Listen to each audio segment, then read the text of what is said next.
Call the meeting to order.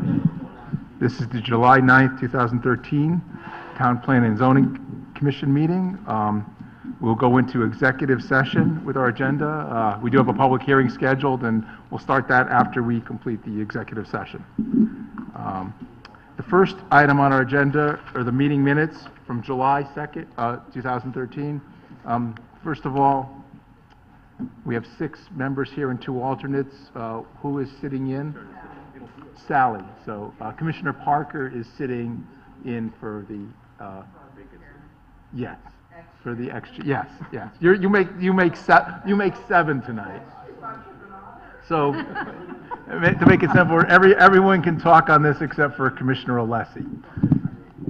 Okay. First item on our agenda is the minutes from July 2nd, 2013. Do we have a motion? Motion to approve. A motion to approve by Commissioner Jacobs. Second? Second by Commissioner Jacobson. Any comments on the minutes? Any corrections? No? Are we ready to vote? All in favor of approving the minutes of July 2nd, signify by saying aye. Aye. Opposed? The minutes are approved unanimously. Okay. Actually, before we go into all business, I know Mr. Wendt sent out a note to everybody about the July 23rd meeting, which is in 2 weeks, which I won't be at. Did you get a full response? Yeah, we got a full slate. You got a full slate except for me. Okay, good. But you is Bill. Okay, great. So July 23rd, we will be meeting as scheduled for whatever might be on the agenda. And yes. Just want to double checking the minutes. Sally Parker did sit in for Mr. Canale, so it would be Jerry then. Oh, okay. So Commissioner Alessi is sitting in for the rest of it.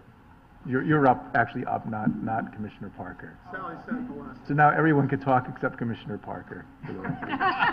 Sorry, and when there's only 8 of us, that's actually easier than think. Okay, but once we get to the public hearing, Commissioner Parker, you can participate fully as always. Okay, so we're good for the 23rd.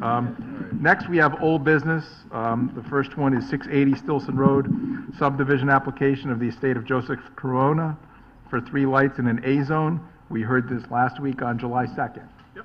I'll give you a brief overview of what was presented to the commission just to refresh your memory. The subject property is a 30,548 square foot parcel of land located in the northeast corner of Stilson Road and Pansy Road.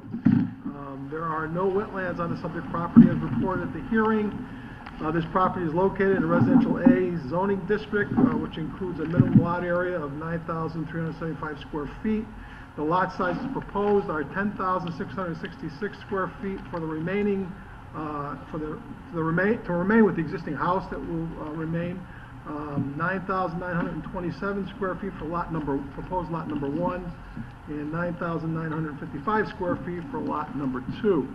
The site currently contains, as I just mentioned, an existing dwelling, portico, and a circular drive on the east side of the property. And the remaining portion of the property is a lawn area. The site is serviced by both public water and sanitary sewer. The owner proposes to subdivide 2 residential lots off the eastern portion of the property and retain the existing dwelling and a portion of the existing driveway as for the third lot, number 3. On each of the other 2 lots, it is proposed to build a house and a driveway. In addition, each house will have a garage for additional off-street parking. An existing curb cut and driveway access off of Stilson Road will be used as proposed lot number 2's drive access. Lot number 1's drive access will be off of Pansy Road in order to attenuate runoff from the new impervious surfaces that would be created and to provide groundwater recharge. It was reported to the commission based on a drainage report that was submitted. A system of underground infiltrator galleries will be utilized to retain the runoff from the new roof leaders and the driveway.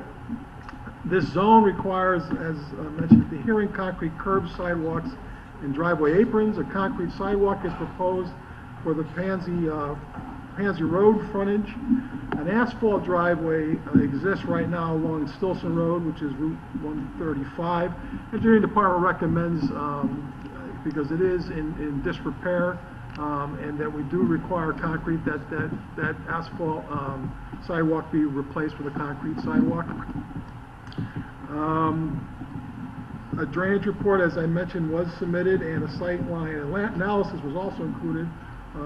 Both were reviewed and commented on by the Town of Fairfield Engineering Department, which the Commission received those reports. Now, Mr. Chairman, that's pretty much what was described at the hearing. Okay, thank you, Mr. Devanchik. Do we have a motion on this application? Motion to approve by Commissioner Suter, second by Commissioner Alessi. Any discussion? Yes, Commissioner Suter. Yeah.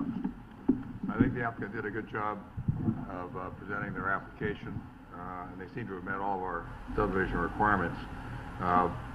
The potential issue of sightlines, I think, was very well resolved by their engineer, working with the town engineer. And after reviewing all the data supplied by Engineer Hammonds, town engineer Laura Pooley was of the opinion that they met our requirements, and she is the person who is charged with doing that, and so I think the application has met our requirements. Yes. Commissioner Jacobs. I still have some concerns about the sightline, but even more important, I think we need to put in the requirement that they put the sidewalks in, the concrete sidewalks on both sides, that is actually part of the requirement. Otherwise, we'll wind up without having them. Okay. So if that needs to be done as a motion to amend for a requirement. You could do it as a motion to amend, or since Mr. Suter moved it, if he's in agreement, you could ask him to just revise his motion. And What was the amendment, proposed amendment? he was just to put it in as a condition that there's concrete on both sides. Concrete sidewalk. Sidewalks? Yes, Yes. instead of asphalt. Because Right, I'll amend my motion to include that condition. Okay, do you agree with that, Mr. Commissioner Alessi? I'd like to add the amendment if possible. Okay, well, okay, you know what, maybe, let's, before we go amend the motion, let's see everything we need to do, and then we can ask him if we can do a complete, more comprehensive look. That's fine, we'll do that. Okay, so I'll let Mr. Jacobs finish that. No, I'm finished. Okay, who next, Mr. Alessi or Mr. Wagner? Either one. I think it was also, when we had this application, they said they were going to remove the hedges all around that corner. I think there are any Okay. The 3-foot hedges.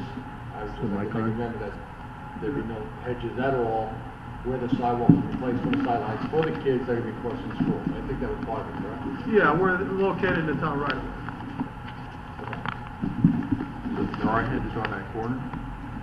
They're on now. There are. The proposal was that they would keep them maintained to 3 feet, no higher than 3 feet. I think the proposal here is to require, as a condition of approval, that there be no hedges at all in that stretch. That's, I think, what Mr. Alessi is suggesting.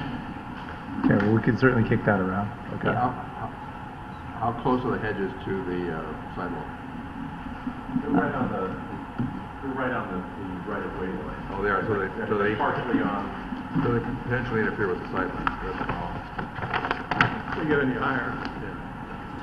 Right, and they will get higher. Yeah, they're immediately adjacent to each other. Okay. Yeah, I have no problem with the So, motion. So the condition is to remove the hedges. On the corner. Oh, on the corner between this driveway and Pansy Road? Right. Okay. So you want to amend your motion to be no hedges and concrete curbs and sidewalks on both sides? Right. Anything else? Mr. Wagner, did you have something? Pretty much touched on it. The only, I would just like to note that the only member of the public that came out to speak on this actually supported the application and was engaged in some dialogue around some screening between his property and the applicant's property. I would agree, as I think we commented that night, that it's not in our realm to require that. I would encourage them to work that out between themselves, but it appears to be consistent with our regulations and a good application. Any other further comments by any other commissioners? No, I would just add, as I think I said during the public hearing, I thought the applicant did a good job. I think, one of the principal technical issues we've had with a lot of subdivisions is sight lines, and it's not always the sight lines themselves, it's that the application doesn't clearly explain them. And I think this applicant did a good job to, one, use DOT standards and be clear about what they were. They showed the design speeds, and they described how they measured these, exactly how they measured these. So I thought these were good. There is some concern about the distance from the driveway to the intersection. However, I think the attorney for the applicant, Mr. Fitzpatrick, explained, I mean, you're going to get that on any corner lot just by virtue of the size of the lot. The driveway has to be somewhere, and if it's a corner lot, the driveway is always going to be within, closer to an intersection you like. But you can see, farther than that, just that I think there was 110 feet or something to the intersection. I think that's what it was represented. So I don't really see that as a reason to deny. I thought the sightlines were well depicted, and hopefully other applicants will follow this course in terms of the information provided to us. So anyway, the motion was made and seconded. It's to be amended to require concrete curbs and sidewalks on both streets, and as a condition that the hedges on Pansy Road be removed. Is there any other discussion on this before we vote? Okay. Hearing none, all in favor of the application of the motion to approve with those conditions signify by saying aye. Aye. Aye. Opposed? No one is opposed. It's approved unanimously. Okay. The next application is 742 Kings Highway West, special permit application of J. Maxwell Soper pertaining to the construction of a two-car garage with office above. Premises are in the design commercial district. We also heard this on July 2nd. Yeah, Mr. Chairman, just again to briefly review what was presented at the hearing. The applicant is seeking the approval of this commission to build an auxiliary building, a garage 20 by 26 with a small office above, located in the Southport Business Center, which is located at 742 Kings Highway West. The garage location is placed in the corner of the property as indicated on the plans that were presented to the commission at the hearing. A setback reduction variance to a 10-foot setback was unanimously approved and granted by the Fairfield ZBA on April 4th, 2013. The rear setback in the zone was reduced from 30 to 10 feet. The number of parking spaces required for this business center including this addition, would be 25 spaces. 26 is proposed, which includes 2 spaces that would be in the garage. That essentially was what was submitted at the hearing, Mr. Chairman. Thank you, Mr. Devanchik. Do we have a motion on this application? Motion approved by Commissioner Jacobson, second by Commissioner Kennelly. Discussion? Yes, Mr. Wagner. Sure, I'll start.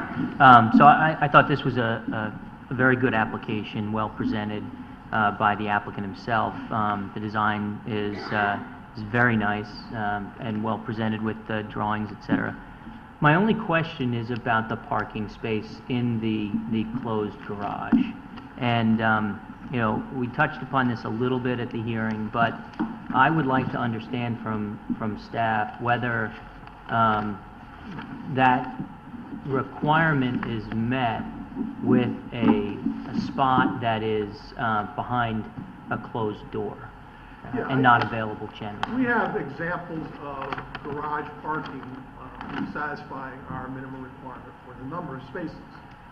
I think your question to the applicant, which ultimately the answer was yes, is that those 2 spaces would be allocated to the office space, which is in the building. So I think with that answer, and that's based on past interpretation of the regulations, they have been permitted.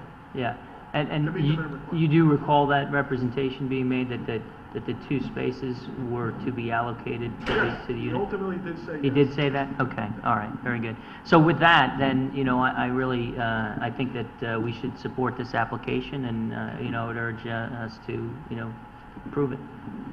Thank you, Commissioner Wagner. Anyone else? Commissioner Jacobs, yes. I also thought it was a very nicely done application. The architectural work is always good from that firm. I just wanted to also bring up the point with the parking in the garage, that when we were doing a condominium next to Bed Bath & Beyond, we were, at that point, using the garage space as parking. No? No, man. Well, Yeah. the issue there was that they were counting the parking spaces in the garage as well as And the ones behind. in front, right, Right. exactly. Stacked parking. Right. Stacked, and so, we actually, came out saying that we could not count the second spot because it was locked in. It was, Right. Essentially, and so that was really my concern, is that if these spaces were behind closed doors and not generally available for the other offices, this is not a single, there are multiple commercial spaces in this development, that somehow there would be an issue in terms of the the parking. I think your concern, if I remember, in the condo issue, wasn't as much the parking spaces in the garage. Right. It was the spaces in the driveway. Yeah, and Here, that's not proposed. and just to put a fine point on it, my concern would not be that those were spaces behind a closed door, because it's clear with a condo that parking space is allocated to that dwelling, right? So each dwelling has its required parking space. So here, if we were just going to count them and they would be behind a closed door, not necessarily allocated to a particular commercial space, they may not be generally available as required by our regulations to the tenants of the development. And so we have the representation that they're going to be allocated to that particular commercial space, and so it's not an issue here. Thank you. Anything else? Are we ready to vote? Motion was made and seconded. I didn't hear any other conditions on this application. So if we're ready to vote, all in favor of the application, special permit application of Maxwell Soper for 742 Kings Highway West, signify by saying aye. Aye. Opposed? It's approved unanimously. Okay. Now we move to our compliances for tonight. Great, we have a outdoor dining and a sign, or an awning. First one is the outdoor dining, 92 Post Road compliance application of David Cervero for 150 feet of outdoor dining for a pizza center in the Design Commercial District. Okay, this is, as the agenda says, the existing pizza center restaurant. They're looking to do an 8 by 18 patio, which is actually a little less than 150 square feet, similar in nature to tomato and basil, with the raised concrete slab with a railing around it, as it's shown in the drawing, for outside dining. It doesn't interfere with the number of parking spaces that they can provide on their site, and that is what they're proposing. Okay, thank you, Mr. Wendt. A motion? Motion approved by Commissioner Suter, second by Commissioner Kennelly. Commissioner Suter. I visited the site today. The proposed slab is right next to, or right alongside the side of the building, a very specific and rather small section. It'll fit in easily there, will not impact the parking, and the restaurant itself has plenty of parking. So I think it's a natural fit, and it'll be a positive addition to that particular location. Thank you, Commissioner Suter. Commissioner Kennelly. As usual, I couldn't have said it better, so I will leave it at that. I would just recommend that there, of course, are standard conditions for outside dining. Standard conditions. Anyone else have any comments on this outdoor dining? Yeah, usually you get there first on the outdoor dining, Commissioner Kennelly, but When Mr. Doug Suter does beat it, you to it. it's like, And, it's like throw the ball right up and let him slam it. And I appreciate you visiting the site and your support. That was well said. Anything else on this application? Are you ready to vote? All in favor of the compliance application for 92 Post Road for outdoor dining with the standard conditions on outdoor dining, signify by saying aye. Aye. Opposed? No one is opposed. Is opposed, and it's approved unanimously. Okay. Final item before public hearing. We have 1229 Post Road compliance application of Jeff Ginty for an awning over an outdoor patio in the Center Design District. Yes, this is an existing patio that's existed for a number of years for the former Vino restaurant, the Brick Walk. It's undergoing a change to a new operator, and what they're looking to do is they had a retractable awning that covered a portion of the patio. They're looking to do a more formal awning that because of its depth, requires some supporting posts, and they're actually proposing some clear walls to it that they can lower and raise depending on the weather. So it's not asking for a new patio, but to put this basically an awning enclosure over it. Okay. Can I ask a question? Oh, well, I Sure, should, yeah, well, I yeah. guess maybe want to just get a motion to get. Yeah, I'm about to get a motion first. Okay, You wanna yeah, make the I'll motion? move to approve for discussion purposes. Motion approved by Commissioner Kennelly, second by Commissioner Jacobson, and you can start. Thanks. I actually had a question for staff. I didn't get a chance to email you. I felt just saying yes to the next meeting was enough for you today, Jim. The never-ending summer meetings.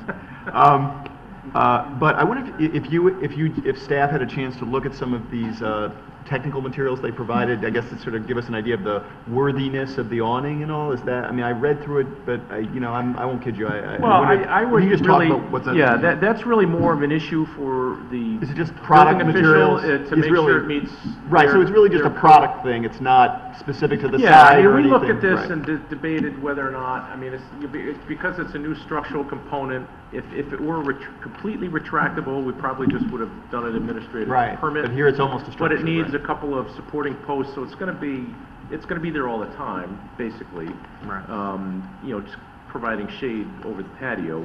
Right. Its structural integrity, I will leave that to our able building officials to determine whether or not But- that's adequate. I'm not really in a position to provide you any expertise in that regard. But my point is that it appeared, at least I looked at this, these look like the materials from the contractor who develops this Yeah, kind of stuff, it's- right? yes, So I've basically just- saying it's safe, like. I it's think good, what they're in implying here generic is they've conditions, done this, just what's they've happened, done this right. before in other Right. locations Okay. with some success. Sure. Yes, Commissioner Suter. In looking at the plans, it struck me that this was similar to some other patios in town that have been later enclosed by the lessees or the owners of the property, creating potential problems with use of the patio space, additions to patio space, et cetera, et cetera.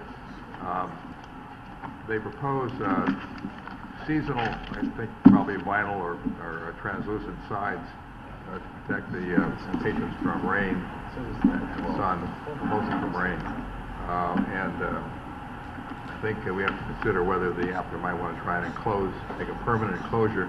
They're really installing a semi-permanent structure for this roof that they're doing, and they may want to try and do a permanent enclosure later. I think it needs to be emphasized to the applicant that if we approve this, it's for seasonal use only, and that attempts to make it permanent would not be looked favorably. Yeah, I completely agree.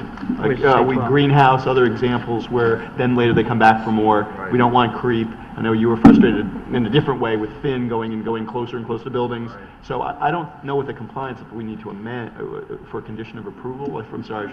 You think after six? Yeah, Well, okay. we could So- certainly, if you're inclined to approve it, it could be Right. on the condition that it remains seasonable occupancy. I would pursuant ask to us, the if original making the motion that we do that, we include that, Mr. Chairman. That they be on notice, the applicant be on notice that this is expected to be seasonal and of a temporary nature. It is not to be, built up as a year-round structure. Okay. Yep. Pat seconded. Pat So seconds. you're okay. You're okay with that condition, Commissioner Jacobson? Okay, yes, Commissioner Lassie. Two questions. I don't know if anybody can make heads or tails of That's what we were asking. It All right. seems like it's developer And stuff. do you know if they're gonna be putting at any time walls on this thing or curtains, or is it just gonna? Well, their proposal is to have retractable, That's clear, why I answered before. in their narrative, they describe a retractable, clear sides that they could raise and lower. And we just asked as a That would be similar condition, to that we'd add a tents, right? condition saying that Right. it must remain a seasonal, and it must remain as a non-permanent structure. And, that'll be up to the building code enforcement to check on it. But what Commissioner Suter didn't want was creep, where, they eventually basically create a structure. right. No, So like I guess Finn, that like addresses your artificial, concern. like Finn. Right, yeah, so like, so that's, and also like the greenhouse and stuff. So I think that's addressed. Anything else, It is. Commissioner Alessi? He's right about that. Anyone else? So, No other comments on this? Okay. You're okay with this? Yeah, just before we call the vote, can you read back the condition? Yeah. Okay. Okay, so the motion's been made and seconded to approve this awning, and the conditions are that it be seasonal in use. Yep. What does that mean? Does that go with our seasonal outdoor dining? Yes, April 1 through the end of October. Okay, so we've got the same specific dates, not their definition of seasonal. Correct. You know, like the And that it weather's is nice. clearly not a permanent structure. It is not a permanent enclosure. It's not a And permanent. that Right, you should want- be obvious by the fact well, that it will this is what only be you for the want summer. it to, I mean, their letter describes, if desired, it can be dismantled. Right. You want it dismantled in the off-season? Yeah. Commissioner Barrett? Okay. Yes, Commissioner Wagner, yes. Thanks. So if we put these two pages together, the genus A2, right? Yeah. And then this wind resistance chart, it looks to me like the A2C complies with Class 3, and then on this chart, the Class 3 is on the right-hand column, designed to protect against a strong breeze. We're not talking about, you know, something that's going to withstand 60-mile-an-hour winds, right? No. Yeah, okay. Well, our worry, I think the worry in Commissioner Suter's case, was just that, you know, they start with getting the okay for this, but then what happens when you come back and you find out that they replace it with something even stronger? I think that, what we're approving now, you're right, absolutely fits, I think. Fits. Yeah, it fits the description we want them to stick to, which is something that goes away in weather that it wouldn't handle, you know, a hurricane or something. Right. The condition is actually going to state that it's dismantled. Yeah. Off-season. The second to last sentence in their long paragraph narrative is, Right. therefore the system can be broken down if desired. Right. So I think your desire is for the system to be broken down in the off-season so it's not sitting there. Right. Yeah. I mean,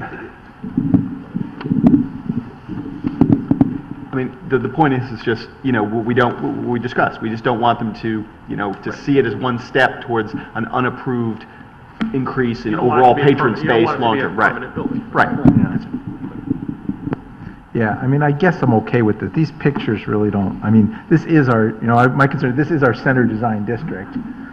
You know, it's hard to judge from there how it's going to look in the brick walk. I don't know how attractive this is. We're usually pretty concerned about aesthetics in that district. But, I mean, if the other commissioners are willing to, you know, go along with a seasonal awning, I guess I would concur. I was just concerned with some of the aesthetics of the pictures I'm seeing, and it's not really. I don't want to speak to the applicant. My Yeah. guess is that this is probably to give us an idea of what the structure covers. If that really is the aesthetic background, I don't know. Well, I mean, I can't speak to the applicant, so I agree with you. It's not pretty. You know. Also, I think the landlord would want it to conform to the overall design of the greater brick wall. Well, Yeah. maybe we should, you know, Mr. Chairman, why don't we do that? Since perhaps this was for our edification in terms of just the layout of what they wanted. Do you want to have it, should we add a condition that would ask them to do what as Commissioner Suter describes, that is, to ask them that this awning be one that conforms to the architectural standards of the district? Do we need to do that? Are we concerned enough that the representations here aren't, I mean, do we need, you know what I'm saying, like, I don't, somehow? yeah. How could you do that? Maybe I'm not using sure that- wood, okay, yeah. There may be a technical problem with making it conform exactly, but certainly in terms of color and style, it could be made. Well, it's Okay. proposed to be ivory-colored awning with charcoal supporting Posts. posts, basically white and black. Mm. Again, you know, the landlord here is fairly hands-on, Right. design-conscious landlord. So Right. if it's something that they don't like, I'm sure that they'll have a little more sway with this tenant than. But I hear I agree with you. Yeah. So, all right, well, it's up to you. I mean, Yeah, I'm no, it's okay, accepting yeah. if you want to do, from the motion, if you want more protections, but let's Yeah. see. I just, you know, worry about something going up and say, who approved Well, that? well, here's the thing I would say, the nice thing is, this would. It's fairly remote from the street. Yeah, Right, it is, It's yeah, yeah. remote, but also, I think they have to pick it up and put it down every year, and they have to come back to us for the For- outdoor dining That's true, recertification. yeah. So if it turns out to be kind of awful, maybe we Right. can do something then. That's a Right, so good your point. condition really is going to be that it, That it remains seasonal occupancy from the April through end of October, and that the awning system is dismantled in the off-season. Yeah, that's good. Okay. Any further comment on this application? No? Are we ready to vote? All in favor of the application as amended, signify by saying aye. Aye. Opposed? And it is approved unanimously, and now we'll just take a few minutes to reconfigure for a public hearing.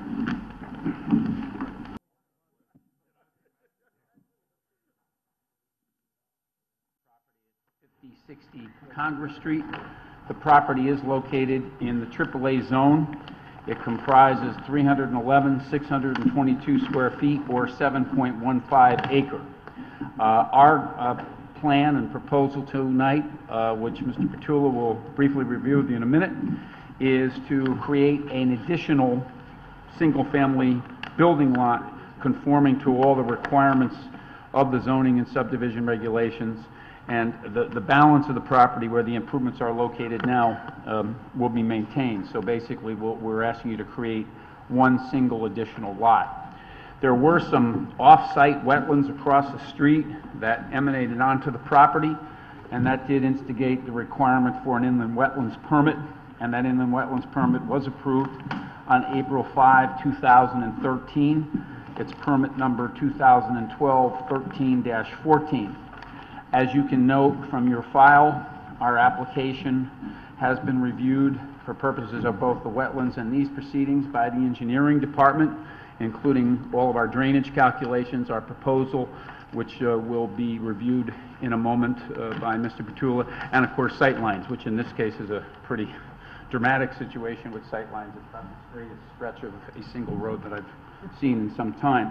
One thing we did take the liberty of doing, although we recognize that ultimately it is your discretion, this property abuts substantial holdings of the Connecticut Audubon Society. And I believe you should be in receipt for your package. I have extra copies if you need them, but of a letter dated May 8, 2013 from Robert Martinez, who's the president of the Connecticut Audubon Society. We've approached them, and we suggested and have had good discussions with staff that clearly a very appropriate satisfaction of the open space requirement, which is applicable to this subdivision because of the size of the parcel, would be the conveyance of the open space, which is almost 3/4 of an acre, 31,204 square feet, to the Connecticut Audubon as a condition of approval of this subdivision approval. And as you can see from the letter from Mr. Martinez, the Connecticut Audubon Society would welcome that and would accept that. And of course, at that point in time, that property would be merged as open space with the open space property of the Audubon and would be used in conjunction therewith. Just to review with you briefly the technical overview of the application, I'd like to call on Mike Petula from the Huntington Company, and then I'll have a very few brief comments. Thank you. Members of the commission, my name is Mike Petula. I'm a licensed land surveyor and engineer here in Connecticut, also a member of the Huntington Company. Our office is in Fairfield. The existing property, as Attorney Fallon said, is 7.15 acres in size. There's an existing house that was built, I think it was 1941, thereabouts. There's an existing pool house and a tennis court at the southerly side towards the road. Our intent is to cut off one extra lot. And in doing so,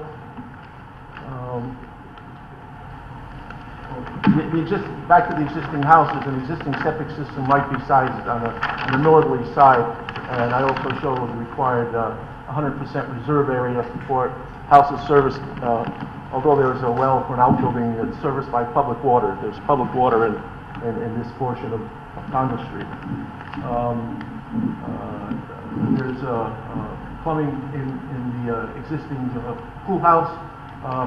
Right now, the pool house septic system is up in this corner. What we're going to do is take the system that once served an outbuilding, which has since been torn down. We're going to pump the sewage from the pool house up into this system, and also utilize some of the old system and add some new with the new proposed house. Because of the increase in the impervious area, I did a drainage report and submitted it to the engineering department. There'll be no increase in runoff due to the improvements. Also, part of the proposal is to take this, is to discontinue, remove, and demolish the existing tennis court that sits in that southerly side. Mr. Petrillo, I have one question. I see in our file we have a note, an email from our sanitarian, John Oldham, from the health department. Yes.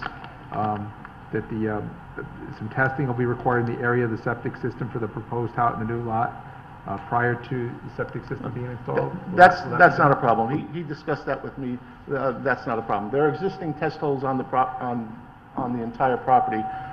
He wanted some additional testing, and we're in agreement. We have no problem to go ahead with that. Mr. Jacobs, you have a question for Mr. Petrillo? Yeah, the septic system that you're going to use for the pool house. Yes.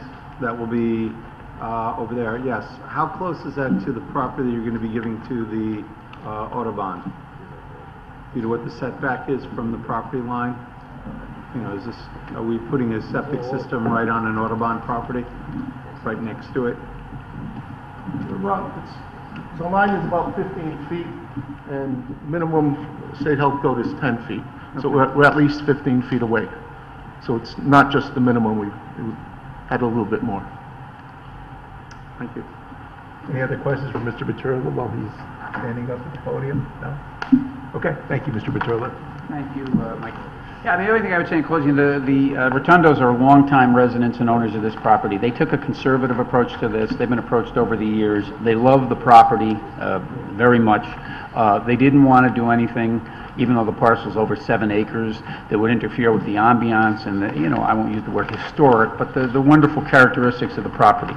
So they've taken a conservative approach here by just seeking a conforming single lot on this 7-acre parcel. And in conjunction with that, the other benefit, I think, is, as I said, I think this is one of those situations where the open space dedication is exceedingly meaningful because it will add a substantial amount of property, 3/4 of an acre, to the existing Autobahn holdings, which are important to that area of town. So it conforms to the requirements of the zone. I think it's a good application from that standpoint. I think it's a conservative and sensitive application relative to the area. So we'd appreciate your favorable consideration. I think we have a couple. Are you your presentation just about? That's fine. We have a couple questions. I just have one more question for the engineer. Yes. On your septic system, where, I see you're moving the pool house septic, correct? Where's the leaching fields going to be?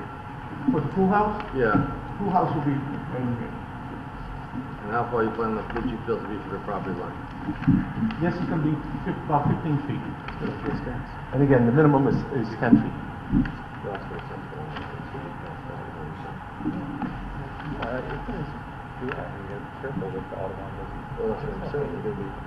So you guys have a question for Mr. Petrillo? Yes, for the septic.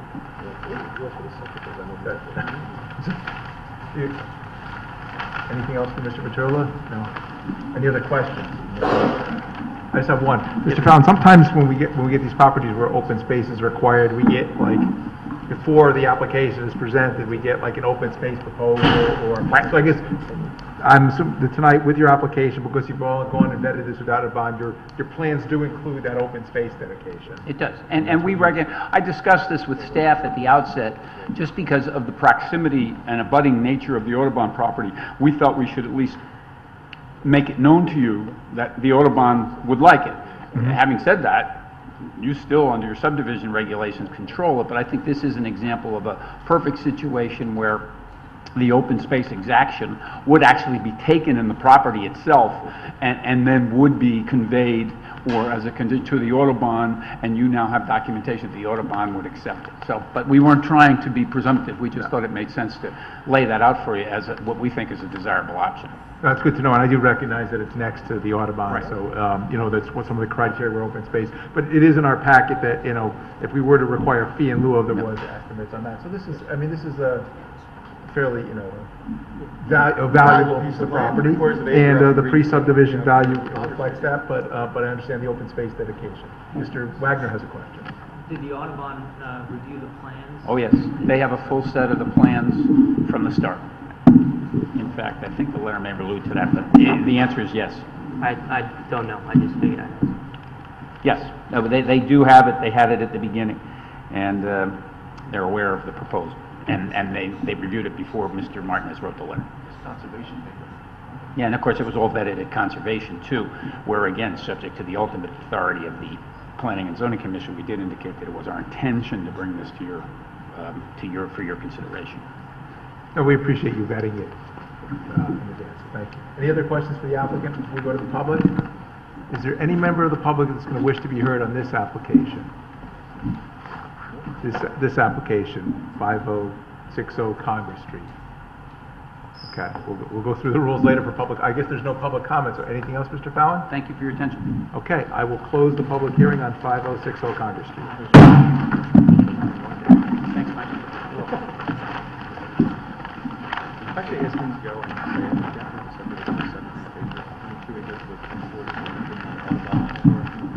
it's not bad. It isn't.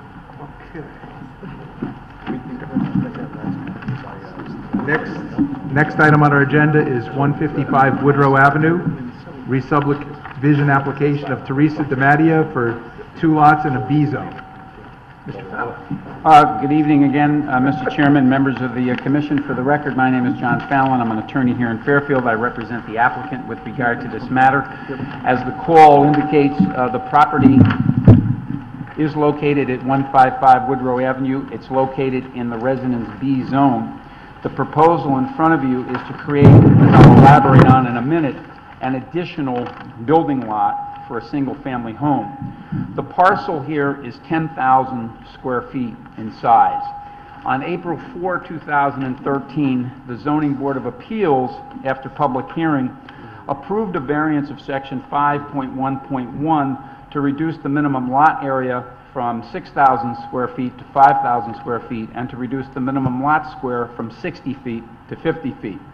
The background of this is, of course, this constitutes an oversized lot in the B zone at 10,000 square feet, and it could, as non-subdivided, legally accommodate a 2-family duplex, which requires only 9,000 square feet. After consideration and discussion with her neighbors, the applicant strongly believed that 2 single-family homes on the property, rather than a duplex, was a very superior plan that would be far more in character with the neighborhood. And as I'll elaborate on in a second, the neighbors concurred in that.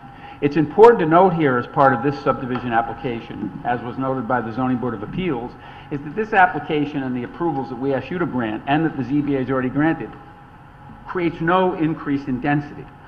This parcel could be utilized now for a 2-family home. It's also, I think, important to emphasize that it was the only variances that we requested. No other variances were requested at all. And the new home that we propose to construct, and the existing home after subdivision, will comply with all requirements of the B zone with regard to setbacks, coverage, and FAR. The lot areas proposed here, as approved by the ZBA, subject to your ultimate subdivision review, are in fact consistent with others in the neighborhood. And in that regard, as I presented to the ZBA, I would just want to provide you with a copy of the assessor's map, which I think, and I've noted in yellow, our parcel, which I think speaks to the fact that this neighborhood is in fact one of similarly non-conforming lots. And indeed, one of the properties in the neighborhood is 160 Woodrow. And those of you who are on the board, on the commission, might remember that in 2011, that was a 15,000 square foot oversized parcel. And in 2011, the Zoning Board of Appeals granted the same variances that they granted here, reduced the lot area to 5,000 square feet and reduced the square to 50, in order to accommodate the construction of 3 single-family homes. And your commission, in fact, in 2011, after the ZBA acted, similarly approved that 3-lot subdivision. The idea being that this neighborhood feels, and I think correctly in terms of its characteristics and ambiance, that single-family homes on lots of that size are certainly preferable in terms of aesthetics and property value. I just want to provide you, this is the petition that was submitted to the Zoning Board of Appeals. I think it's totally operative here as well, so I made copies of it.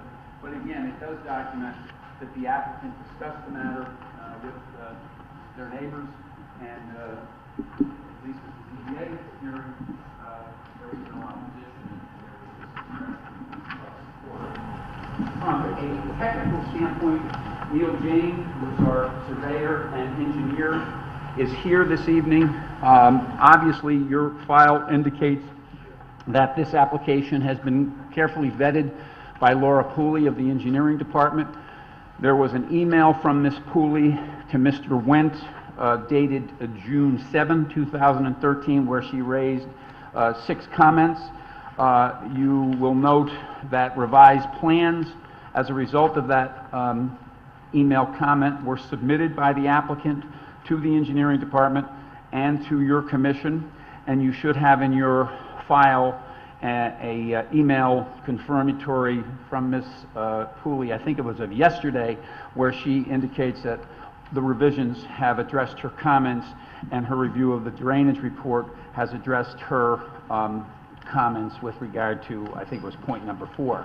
So this has been thoroughly reviewed by the engineering department, and the plans that now are the operative plans that you would approve would deal with and would be consistent with Ms. Pooley's comments. The last technical comment that I would have for your consideration, and I can submit a letter so you have it in the file. I apologize, I was away last week and I did not do it. We would ask you to consider and do request, and you may have been to the site, and if not, you may go again, to waive curbs and sidewalks here. If you're familiar with the neighborhood, the whole right side, I guess it is, of the neighborhood has curbs and sidewalks. Nobody on our side does. And so we leave it to you. I mean, I just think aesthetically and practically, especially when you consider the width of these lots and the driveways, it looks silly, but we defer. But I am, for purposes of this record, making that request pursuant to the regs. And I invite you, as I know you always do in your diligence, to take another look at the property, and hopefully you'll agree with us that it would look very out of character. So, in summary, we think what we're proposing here is in character with the neighborhood, and perhaps most importantly, we think the neighborhood confirms with us. We think we conform to and are harmonious with the size of the other lots in the neighborhood.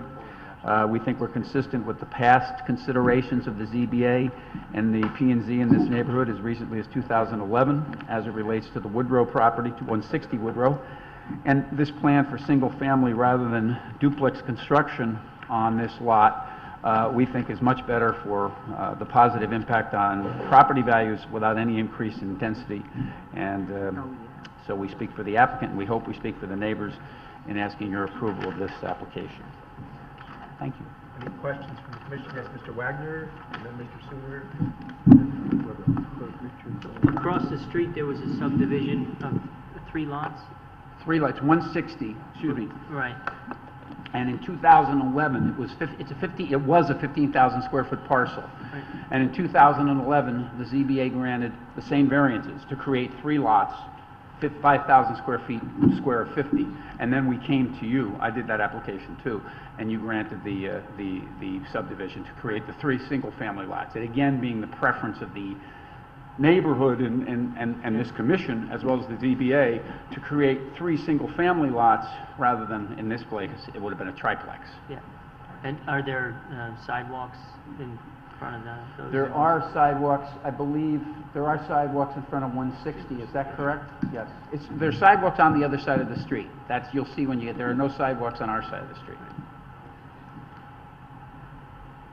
Mr. Suter. Yeah, Mr. Allen, yeah, looking at this map of the lots in the neighborhood, as you're going up and down Woodrow Avenue, it strikes me as being very similar to certain other neighborhoods we dealt with last summer. It contained a lot of 50 by 100 foot lots, which were part of the subdivision started back in 1920. Right. And that raises the question, is this lot that you're proposing to subdivide a merged lot? No, we did a title search on that. because we wanted to determine that for that purpose and also for purposes of first cuts, but it isn't. It appears to stand on its own. You're right, a lot of those lots, the lots that are primarily the lots that are 50 by 5,000 square foot lots, which are very numerous, some of them came about as previous variances approval, like 160, but many of them came about from subdivisions prior to the adoption of these regulations. But this one didn't. This one, when you go through the chain, it was always what it was. Thank you. Any other questions from the commission? No. Okay. Yeah, Mr. Fennell. I just got a quick aerial view of, I did not get down there this week, but I just got a quick aerial view from Google Maps. It looks like most of the sidewalks that are on the other side of the street are the new construction sidewalks from that development. Is that fair estimate? Certainly. Is that most of what's there now, in other words? In terms of on the other side of the street? It's Yeah, I would mostly say that? I would say substantially. Okay. Yes. Any further questions for the applicant? Okay, hearing none. Is there any member of the public that wishes to be heard on this application? On this Woodrow Avenue application? No. See, you go away for a week, you do a little good work, and your luck starts to change. Okay. Anything further from? No, just thank you again for your attention. Okay, I'll close the hearing.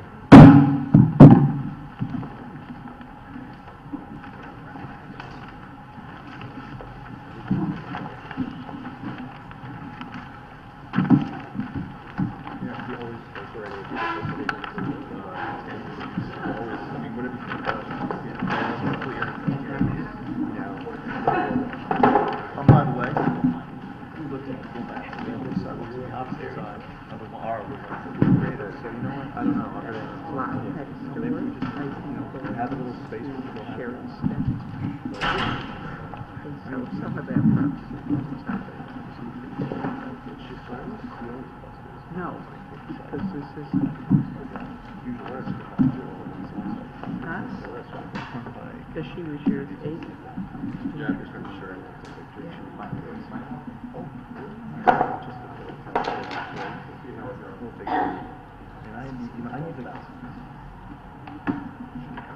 All right, let's talk more about that after this is writing thing. But that's flat. I didn't even think about it. I mean, approach.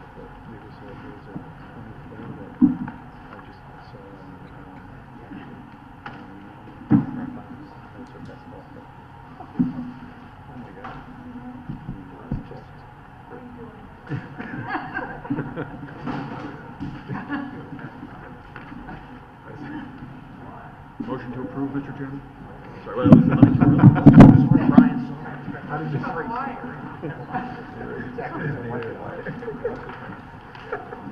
Yeah, I even looked at the CD. Yeah.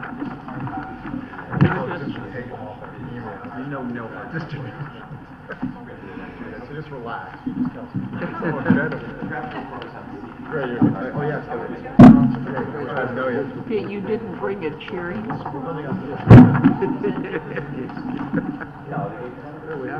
Yeah, we have those.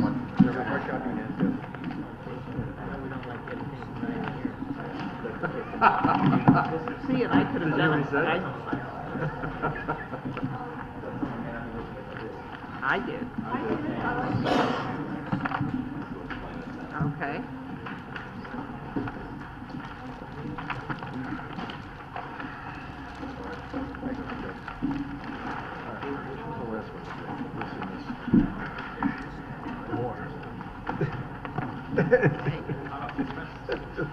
Just what we pay. Documents we get handed in, we have no opportunity to review. Oh, no.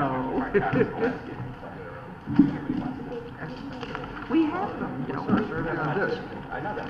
I'm not sure if everyone's ready for this. We also, we have the small, we have the small set. What was that?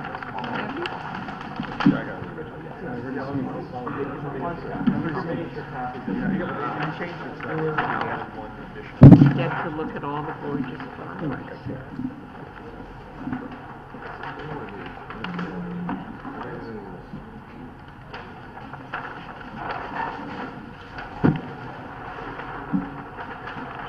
they'd be all herbs. Are we ready? We're not ready. Yeah, it's gorgeous. Really.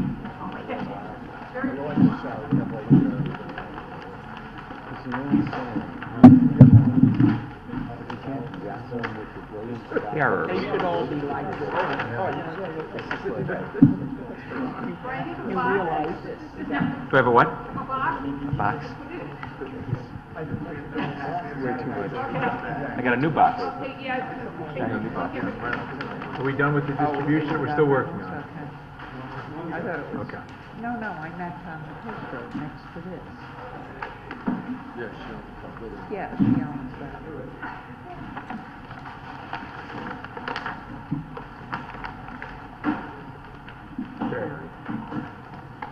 Okay, we have the next items on our agenda, I believe we'll take together. I'll read them, and then I just want to talk to the public for a second before the applicant starts. It's 3611 Post Road. This is a zone change. Application of 3611 Post Road to establish a design commercial district on land presently zoned design industrial and residence B. And then we have a special permit for the same address, special permit application of 3611 Post Road pertaining to the construction of a new retail building. I assume that everybody is still here for this application since nobody spoke on the last one. So just to make sure everybody's aware of what our rules are, our procedures, so there's no surprises later. The applicant will make a presentation to us. They will invite others to speak about the application, which could be engineers, traffic engineers, architects, landscapers, whatever. Once the applicant is finished with his presentation, I'll ask if anybody from the public wants to speak. People can come up, they come to the podium, they can speak in favor of the application, opposed, or just ask a question. We don't have a preset time limit on how long you can speak. If you have something to say about the application, that's great. And then once the public is done, the applicant has the last word. They can make a rebuttal or closing remarks, whatever they want to do, and then we close the hearing after that. We have a curfew at 11 o'clock, and hopefully we'll be done before that. So, Mr. LeClaire. Thank you, Mr. Chairman. For the record, Brian LeClaire. I'm an attorney with the law firm of Bircham, Moses & Devlin, with offices in Westport, Connecticut, and Milford, Connecticut. And it's my pleasure to represent the applicant, 3611 Post Road, LLC, which is the contract purchaser of property located at 3611 Post Road in the Southport section of Fairfield. I should begin by noting my clients are not the owners of the property right now. The title is held by the estate of Shirley Woods, Charles Woods as trustee of a trust under the will of Frank J. Stern for the benefit of Shirley Woods, and Charles Woods as trustee of the trust under the will of Josephine B. Stern for the benefit of Shirley Woods. I know you're all familiar with this site in Southport, and frankly it's an eyesore, and it's a terrible eyesore at the gateway to Fairfield and to Southport from our west, and it's an embarrassment to the town. The site is located immediately adjacent to Fetzer Tire, the Fetzer Tire building, and is where the old farm stand was located. It's 0.48 acres. The majority of this is designed industrial, with a section in the back of the original lot as a B residence zone, the way the zones were set up over the lot lines. From 1950 to 2006, this was a garden center business. Southport Nursery was the most recent occupant of the property. But the property has gone in disrepair. The nursery moved out 5 or so years ago, and it has dilapidated buildings, including a 1-story building, a 2-story building, and a greenhouse slab. There's an oil storage tank, and this has caused the Fairfield Condemnation Board to get involved with the property against the current owners, and there's certain orders regarding what is on that site right now, and it's being condemned. I'm going to show you a picture, which I'll then pass around, just taken 2 days ago of this site as it looks right now. And that is what's on the site right now, the old farm stand buildings, very overgrown state. Excuse me. Bless you so much. I'm going to begin by introducing my clients. No one wants to touch it now, do they? I'll go from my right to left next time. I didn't touch it. I touched the very end. I'm going to begin by introducing my clients. My client is an LLC, 3611 Post Road, but it's a business entity owned by Jason and Paula Garelick. And these are two Fairfield residents that are familiar to many people in Fairfield because of their current business, Garelick and Herbs. It's a gourmet market located in Westport, just over the border from Fairfield. It's actually directly opposite the Stop and Shop in Westport. And it's been 20 years now since Jason and Paula opened that store. That was their first business, first retail business, Garelick and Herbs. And it's been very successful, and they've been able to expand their store. They now have locations in Greenwich and New Canaan, as well as in South Norwalk, a business called Mora Mora, which is a catering and an event facility. But the Garelicks don't own that property in Westport. They've been renting it, and they're contract purchasers of this site to realize a dream, and that is to own the site where their business is located, and to bring the store back to Fairfield, where they're from, where their family's from. And they're not developers that want to buy the site, build a building, and move on. They're staying here for the long run, for many years, and want their children to follow their footsteps in this business and take over this business. For those of you not familiar with Garelick and Herbs, I have some photos that'll show you a little bit about the Westport store, what kind of a business they have, what a gourmet food store is, and what kind of a business they operate. And some of these are pictures of the types of retail goods they sell. It is a gourmet food store. It's not going to be your traditional type. Better hand them to me. Here, you can let me look. I think we can just pass by just so you know everything else. They're all different. I'll just do the whole staff. And they show you the types of food goods and items that are sold by the Garelicks. And what speaks most about our clients is how they approached this project when they came in with this development. They didn't come in and say, what's the largest, tallest, and bulkiest building we could fit on this site in Southport. They didn't come in and say, how can we maximize our rental income on this site? And they didn't ask, how can we build this place as cheaply as possible? They did something different. They put together a team of professionals who shared their vision for this site in Southport. A team that has spent close to a year designing, vetting, and refining, and coming up with what you're going to see this evening. And you're going to see a development tonight that is much smaller than what would be allowed in our proposed zone. It has more parking than is required under the regulations. That has a rain garden to take the rain from the roofs, to water the beautiful plantings that you'll see from our landscape architect. That's going to have real stone on the facade, no half stones, no cut stones, real stones. It's going to have an entire site with permeable pavement. Every bit of the asphalt is going to be permeable asphalt at this site. It's not going to have excessive lighting. It's going to have a few small fixtures on the front, nothing on the back side, and just a couple of small bollard lightings in the parking lot, and that's it.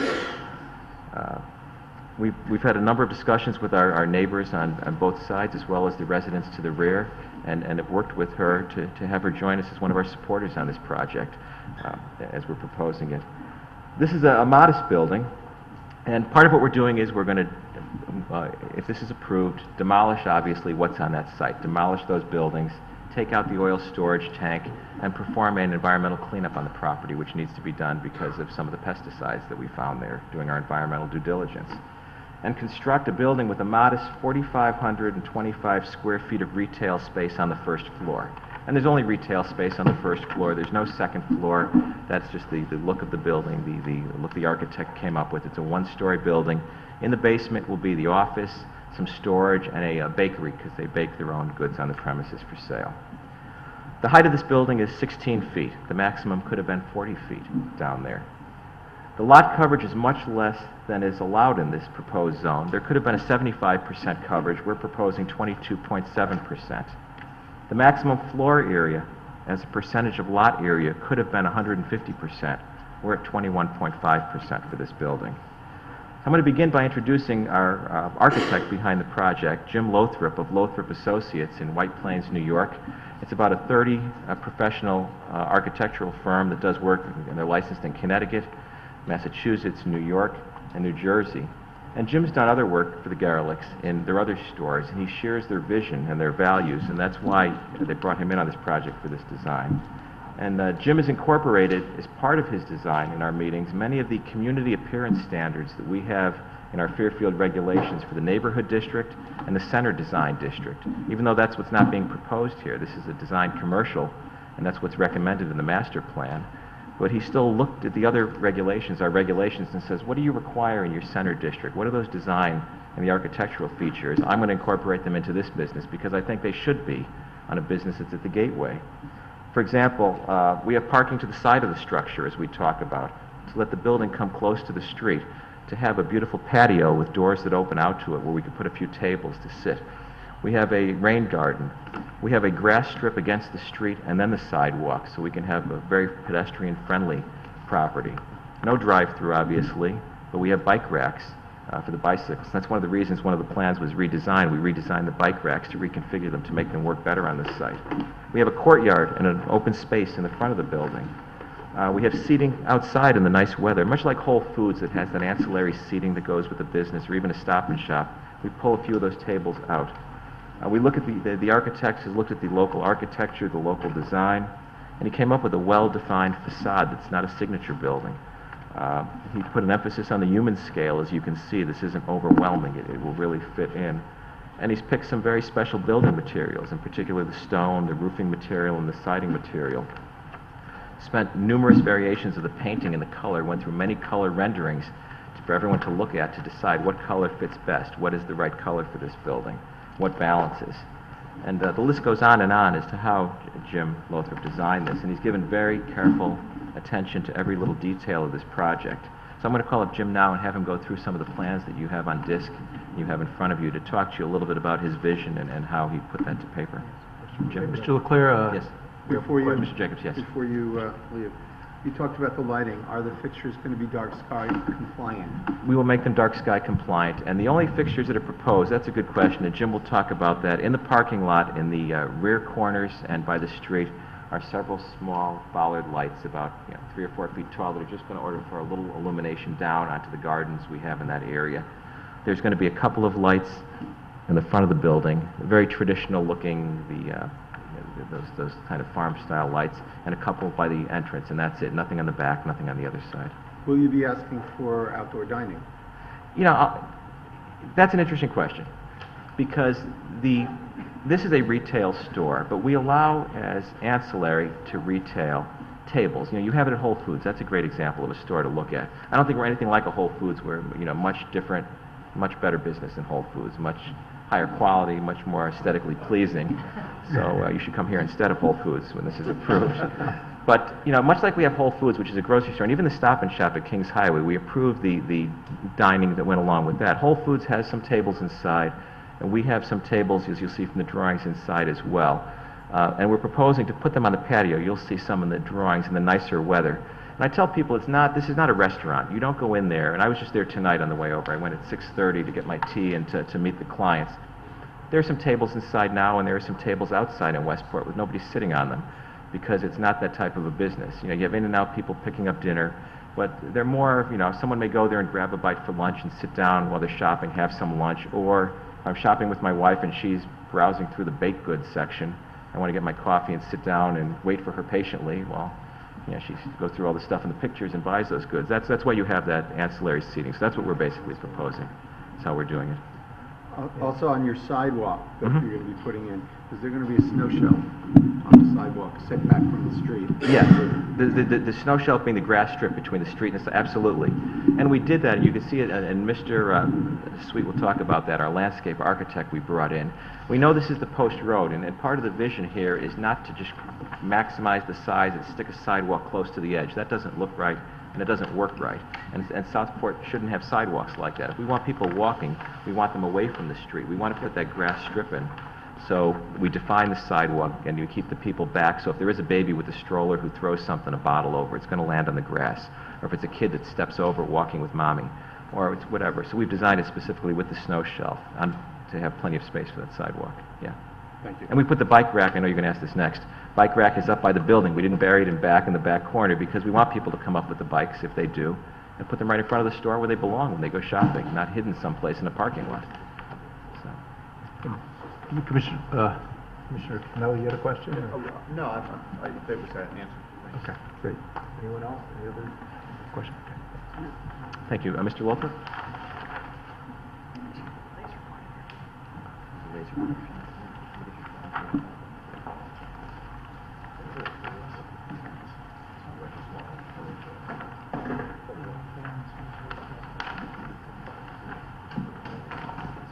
start with that first stuff. I'd say one other point. We received lots of documents today that we haven't had a chance to look. So when your presenters are presenting, if they could just explain which document, just in case we can refer to it over here, that would be helpful. This is the architect. Yes. My name is Jim Lothrop Associates Architects. I've had the privilege of working with Jason and Paula for over 20 years now, doing the first store in Westport, the one in Greenwich. I hope you've had the chance to be in there. I hope you've enjoyed the food and enjoyed the ambiance. I think that while they're trying to update that a little bit, that's pretty much a reflection on what they intend to do in Fairfield. It's a quality food, specially prepared right on site, and therefore they're looking to finally have a building that reflects that and get out of the strip mall that they've been in for 20 years. The building is quite understated, and that's the way they are. But it is a very custom designed building that they think reflects Fairfield uniquely. We did a lot of looking at nearby buildings. In particular, we all love the Del Mar Hotel complex and all use that as a starting point for this. But frankly, what works for a hotel and housing doesn't really work for retail stores. So we're not looking for big display windows. We're not looking for lights all lit up inside, shining out. People aren't coming here because of the display windows. But we do want the building to be open and welcoming to people. So the front there is a large open window in the center just to show life and show activity in there. But it's basically very much in keeping with the historic nature of Fairfield, even reflective of their home in Greenfield Hills. Let me start with the floor plans, and I'll ask you to look at the floor plans that were given to you today. The only distinction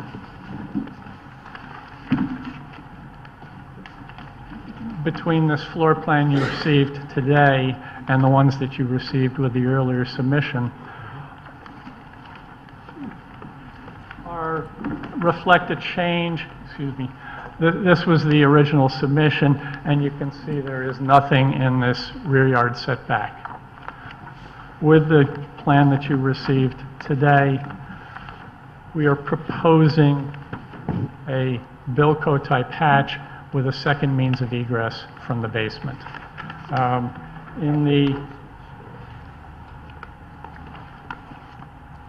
In the code enforcement minutes dated April 2nd, 2013, on the second page of that was a comment from Assistant Chief William Kessler, who in item 4, his comment is a single egress in basement will be a problem.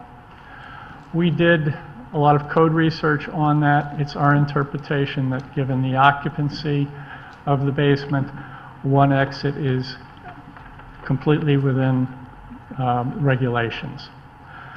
But thinking of Jason and Paula's office being down there, thinking of the people that will be working in the bakery, which is a small number of people, we don't feel comfortable with having one exit out of there particularly either. In days of fire and other events, we'd like to have a way that somebody could get out. So this is purely a means of secondary emergency egress that's shown on this plan. So those are the only changes to the drawings that you're seeing today from what were presented earlier. The proposal of a Bilco hatch and stairs that go down to the basement. Okay? Mr. Lothrop, so in terms of our plans, I'm sorry. We had a large architectural plan and a smaller size rendering of that, yes. Which had pages 00 through 8, or through 7 or 8. through 7, and these pages just replace the corresponding pages, not all of them. So, Exactly, like there's no exactly. other 00 in here, so we use that one, but this 02 supersedes the 02 in here. That's how. Yes. So the full record is the combination of these Yes. drawings plus these changed pages. And that's for your consideration. We think it's a better way to go with the drawings that were submitted today, but as I say, I believe it's code compliant the way it was originally shown. We would like you to consider the revised ones as an upgrade.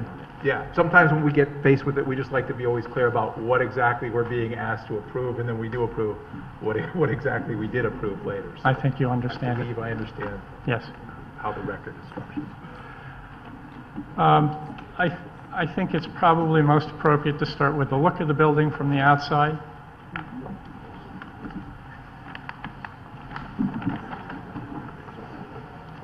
And I guess you've been looking at this during Mr. Leclerc's presentation. But again, it's what we think is a traditional understated building for the property. We have gone to something that probably resembles more of a barn look. There wasn't an intention to design a barn, but it felt most appropriate for the spaces that they were putting inside, and we felt it was most appropriate for the type of food they're serving. These are whole, fresh foods, so it seemed the right thing for them. The materials on this building are natural stone around the building.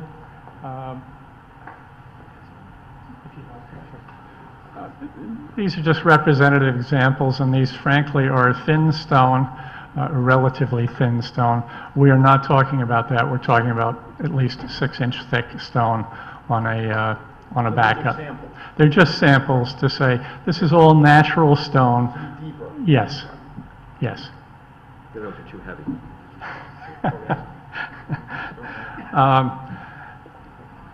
The material, the siding material is a board and batten type material, although frankly technology has gotten a little better than maybe Mother Nature did originally. We've gotten to the point where the hardy plank materials really have a durability that we couldn't expect from natural wood. So we're intending to do a board and batten siding, very neutral colors.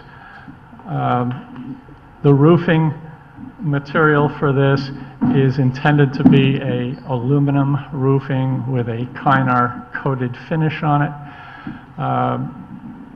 We have had some discussion on that, and there's some inclination to want to consider zinc as a roofing material for there as sort of a natural, a little more a traditional barn type material. Can you pass out some materials for the audience, given how many people are here, not to be out of order for this discussion? The maps and the pictures Well, and the stone, I think it'd just be helpful. Well, it's out of order to actually speak, but I agree. There was some new plans presented today, so what I can do, we're not going to pass it around the audience. Is there any way, because there's 9 commissioners here, we're missing a commissioner, Mr. Leclerc, is there an extra copy of the documents that everything else is in the record, the new plans that were handed out today, can we put a copy on the table for people to have a look at? Absolutely. Well, just the new pages, because the rest are on. The what? online. There's a table on the side? Well, yeah, we could put it on the table at the side, and people could look at that. I mean, the other information that's being presented has been in the office and has been available prior to tonight, but if you want to see the stuff that zoning department. No, not the stone. Okay, we're not going to start addressing the audience here. You've asked if you could have the documents. They're up there for anybody's perusal. We could put the stones out there as well. Mr. Chairman, what I'm putting out, the changes that were made that I'm putting out, one is the landscape plan. The only change to the landscape plan are as follows. The bike rack is in the same location. We reconfigured the design of the bike rack from a straight to I think this is better work. It works better. The design bike rack we put on the sidewalk, and we drew in the bollard lighting. And the bollard lighting are the ones that go on the planting gardens. Those are the small little lights on the ground, just to show folks what we're going to put in the parking lot. There's also the 4 drawings that Mr. Lothrop has been speaking about that were handed out to you. The only difference on those are the second access, that emergency ground flush access to the back. And why there are 4 drawings, one is the rear elevation drawing, one is the architectural drawing, one is the basement architectural showing where that stairway is. So those are really the only changes that have been made along with those drawings.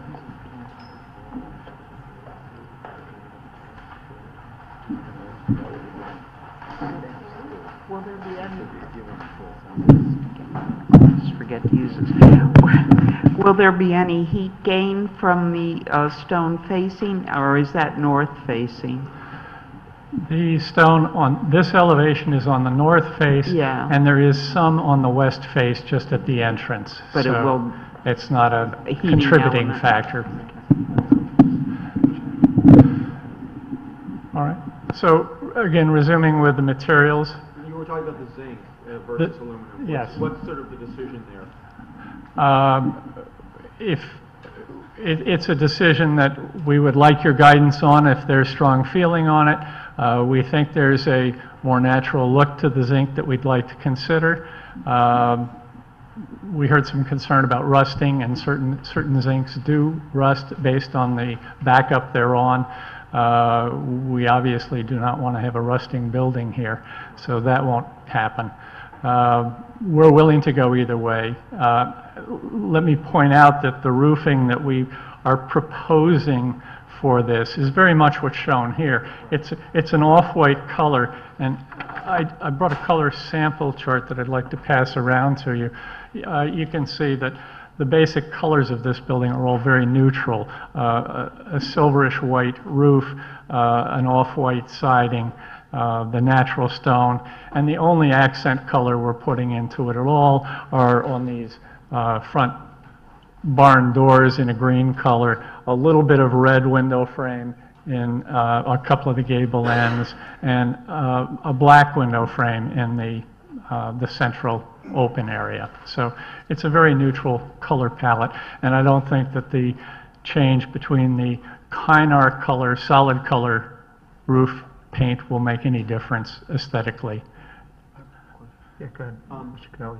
I don't want to make your presentation for you, but one of the things that I'm concerned about is if you could talk about what your process was in terms of looking at what was existing on the site and what is being created. In other words, when you first kind of approached the site, what your thoughts were to create something, obviously, that meets your client's needs, but at the same time, aesthetically is harmonizing with that site now, because obviously a lot of the folks in that community are used to, regardless of how tumbled down it may be, a particular look. And so maybe you could walk us through a little bit about your process to get to this design. Obviously, you know, a lot of time went into it. Could you talk about that a little bit, what your thoughts were, if you could? Well, I hope that's Fetzer Tire to one side didn't really have too much of an impact on us, except we really are trying to get out of a strip mall type retail space, and I'm not saying they necessarily are, but that wasn't the reflection of what we were looking for. There's really nothing to the east of us for a ways until you get to some of the housing developments, and we thought this was very much in keeping with that style.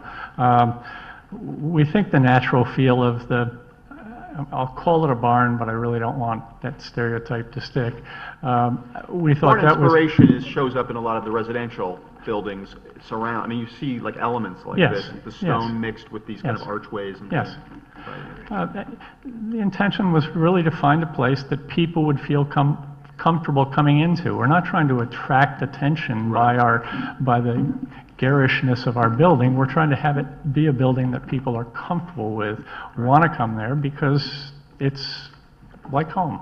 Okay? So that was really the intention behind where we ended up. But I guess what I'm saying is, for example, there seemed to be an effort in some of what I heard here about keeping the roof lines reasonable, 16 feet, things like that, to at least be somewhat connected to what kind of the aesthetics were before. You know, what you have there now. Would that be a fair assumption that there was this effort to blend to try to fit? Yes. I'm not sure the farm stand was something we were really emulating either. No, obviously it's in terrible shape, but people get used to a certain kind of... Yes. I think this very much fits into their vision and our vision of what's appropriate on this piece of property for Fairfield. And quite different than what it is in Westport or New Canaan or Greenwich. And yeah, Jim, not to put words in his mouth, looked up and down the post road at what we have for some ideas in coming into Fairfield, and we looked at some of the new designs like the Sasco Hill Road building on the corner and realized, yeah, we could have put one there too, but that's way too big. That doesn't belong there for many reasons.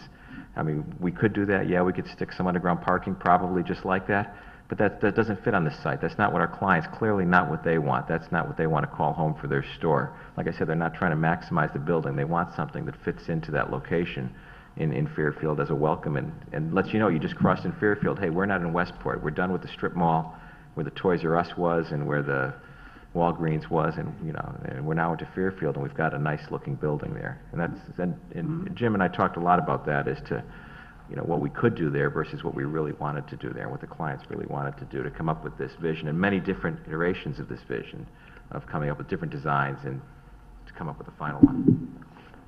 Mr. Studer, Are you still question? on? I'm sorry. Sorry. I'm not sure You your don't- process no, here, okay. but Mr. are you Studer. finished? Yes. In studying that particular elevation, it strikes me that it's very similar to the old Haymarket building that was on the post road further back in Westport. Yes, yes. And I was just curious, were you inspired by that particular design in coming up with this one?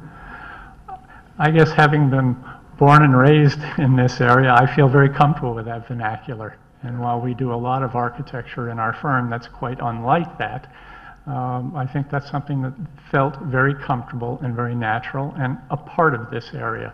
So that is. It also looks like a very strong building. Would you characterize it as that kind of a structure? Well, Well, the design, both stone and fairly strong beams and so forth. Yes, I think we're trying to be somewhat distinctive, but again, fitting in with the vernacular. Let me point out, for example, on this north elevation, which is the post road elevation, the whole right-hand side, the whole west side, and the whole east side are basically opaque walls. So we could have had storefront the whole way along there. It could have been all lit. We could have had some of the adjoining neon lights that some of the neighbors have. We didn't do that, okay? It's a very understated building. The center section is the only place that you really look into. We have some high transom windows that are not really very big windows, just to show a little bit of life and a little bit of light there, just so the property shows. But we're not looking into it. We're not trying to flash what we're doing. We're just trying to be a good neighbor, a good part of their hometown. Thank you. You have a question, Mr. Commissioner Parker, before he proceeds with his presentation? Okay. In terms of, I think, something we're getting at a little bit is that I think one of the things I find very appealing about it is that it has a kind of individual statement to it, and yet it's not a trademark kind of thing, and I think it's important to note that. Thank you. That's very much what Jason and Paula wanted. That's their goal for this project.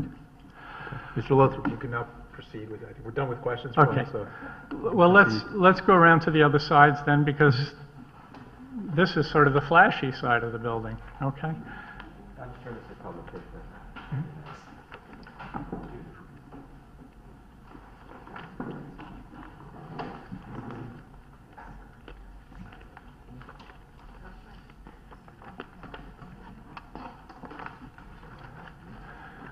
So there's the elevation. The rendering's probably easier to view than the front elevation, but that's exactly the same thing. Toward the east, we're building on the property line, so we are putting a solid firewall along that side, and no windows on that at all.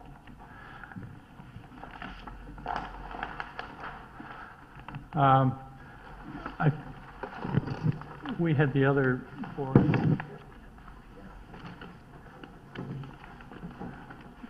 Let me hold off on that rendered view of the back, because this is the revised drawing that you received today, noted as the south elevation. So this is toward the south, the opposite side. I want to show there that, again, very little windows, a few high windows, transom-type windows, just to let natural light into some of the kitchen areas and the service areas. Probably, and no light at all back there. The other distinctive thing about it is you'll notice that there's a wall that extends around the back of the roof area of the building, the service area, and that screens all of the rooftop fans and equipment that will be there. So there will be nothing visible on this roof except for the standing seam roof itself. The goal was not to make what I call a Disney World building. We're here on Main Street in Magic Kingdom. Everything is beautiful until you look at the back of it, and it's just a fake facade, and everything, all the utilities are there. The idea was to make this as nice from the back, so one looking at it from the back out their house, assuming they could see it, would think it's another house or just another simple building, no lighting, no utilities, no nothing. Yes, all of the siding on the back is the same board and batten siding that we're putting on the front gables. So it's a continuation of the same materials. This is the west side facing Fetzer Tires. Again, the stone comes around to frame the entrance. The entrance is a fairly modest single door in the center and a window to each side of that. There's a roof overhang over the doors just so people can get out of the rain to open the doors. Underneath that soffit will be some lighting that shines down on a sign right there. A high window into a bathroom area over here, but again, nothing else than that. No lights from the building emanating out. These latest drawings, I'm sorry, the latest drawings you just got today show the Bilco Hatch there. Okay, it extends up about 3 feet above the grade at the highest point. It's pitched away because we don't want stormwater going down into there, so we're putting the roof hatch on it really as a diverter. That's a roof hatch that will be locked from inside. You could only open it from going up a stair in the basement, through a locked door in the foundation wall, into a stair, much like a basement stair, and you've seen in homes all over the place. The Bilco hatches are locked from the outside, open up only in an emergency, and let people out. So it's very modest. It's behind the fence enclosure that's around the rear yard. So nothing will be seen on that. Mr. Wagner? Is that the intention, is that there'll be emergency doors? That's an emergency exit only, okay? But locked from the outside? Locked from the inside. Locked from the inside. We're envisioning the Bilco hatches typically have a deadbolt from inside that locks them, so nobody from outside can open those hatches. Somebody from inside can always go out without a key, opening the locked door in the foundation wall, going up the stairs, and throwing the deadbolt to get out. Okay? The rendering here was only to try to show you what we were talking about with the parapet wall that extends up. The normal siding that we're putting on, the board and batten siding, we're extending that up around the rooftop enclosed area. Okay?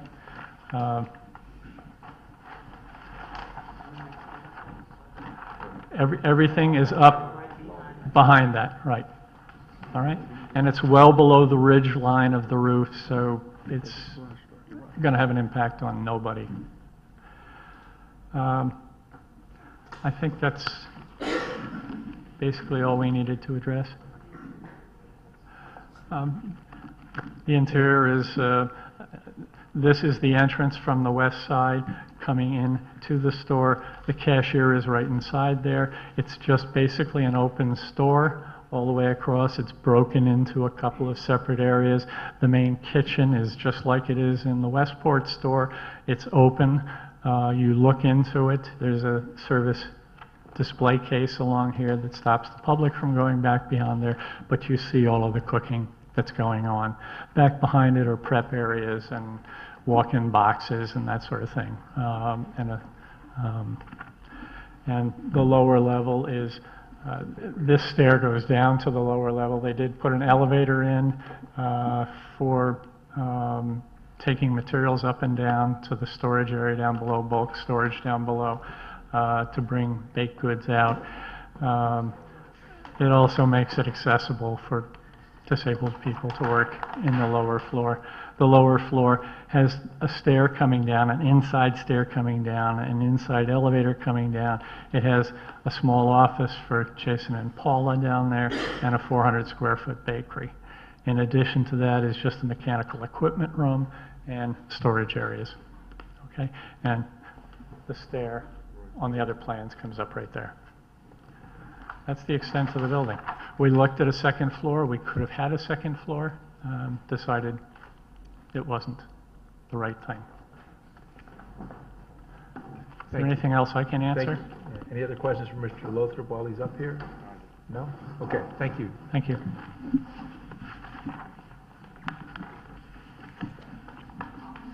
Thanks again, Jim. And you can see a lot went into the design of this building. This is not far from a rectangular block that one could sit on that site, and made out of cinder block, painted a solid color, and make it look like Greek Revival meets Lego, like one of our neighbors down the road, the Asian restaurant. But that's the last thing our clients wanted. They wanted to make a building and spent the time and a lot of money to come up with a design like this. Once we had the design, we needed to properly engineer the site for this building, and that's where Walt Jobst of the Huntington Company came in, and he worked very closely with Jim Lothrop, the architect, the Garlicks, and their landscape architect to enable this vision that Jim had for the site to work. And Walt is here. He's got several plan sheets to go over with you, and one of the sheets is a change, which I believe he handed out already, and the one change on that is just the dumpster location is put in this corner. It was moved to this corner at the request of the neighbor. And Walt will talk to you about some exciting parts of the design I alluded to, especially his drainage. His calculations are relatively different than what we usually hear from Mr. Jobst, and he'll elaborate. So, Mr. Jobst, this is the document you handed out tonight, with updated on 7/8 with revised building. That's correct. Okay.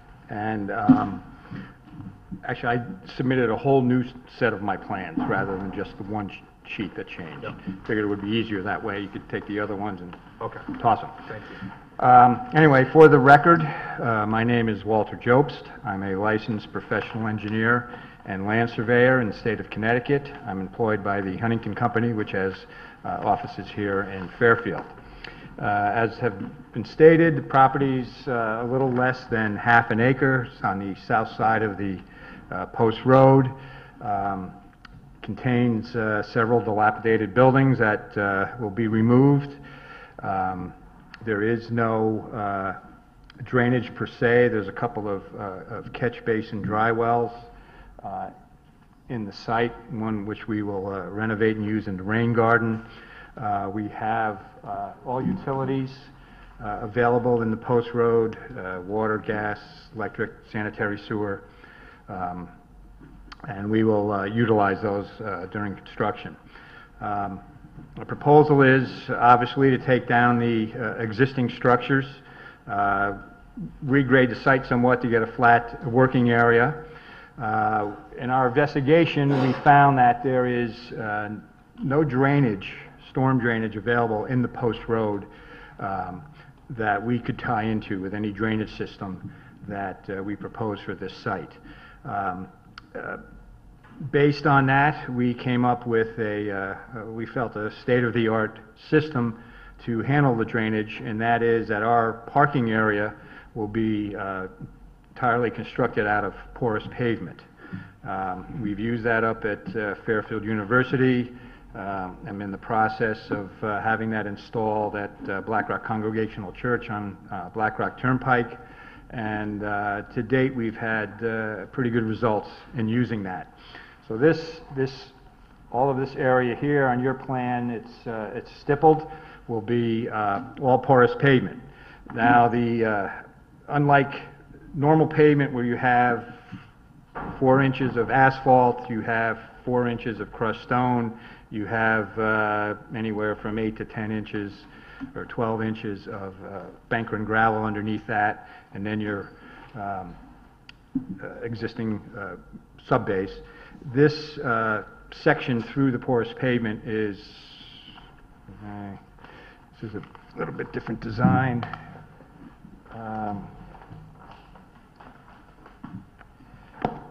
On our detail sheet, we have 42-inch. That's a super pavement for the state. Our detail sheet shows a section through that where the section of the porous pavement is actually 42 inches. We have 3 separate layers. On the bottom is what we call a reservoir layer, where we'll retain surface runoff until it has a chance to infiltrate into the ground. Above that, we have a filter course, which will, as its name implies, filter any toxins or pollutants out of that water before it gets into the reservoir course. Above that, we have what we call a choker course. That functions pretty much like the stone aggregate under normal pavement. And then we cap that all off with a porous pavement, which is a specialized asphalt mix when you compare it to regular asphalt. It's a different mix of materials in there with the tar and the aggregates and all that. Kind of looks like those Rice Krispie treats that you make, but it has a pretty good track record.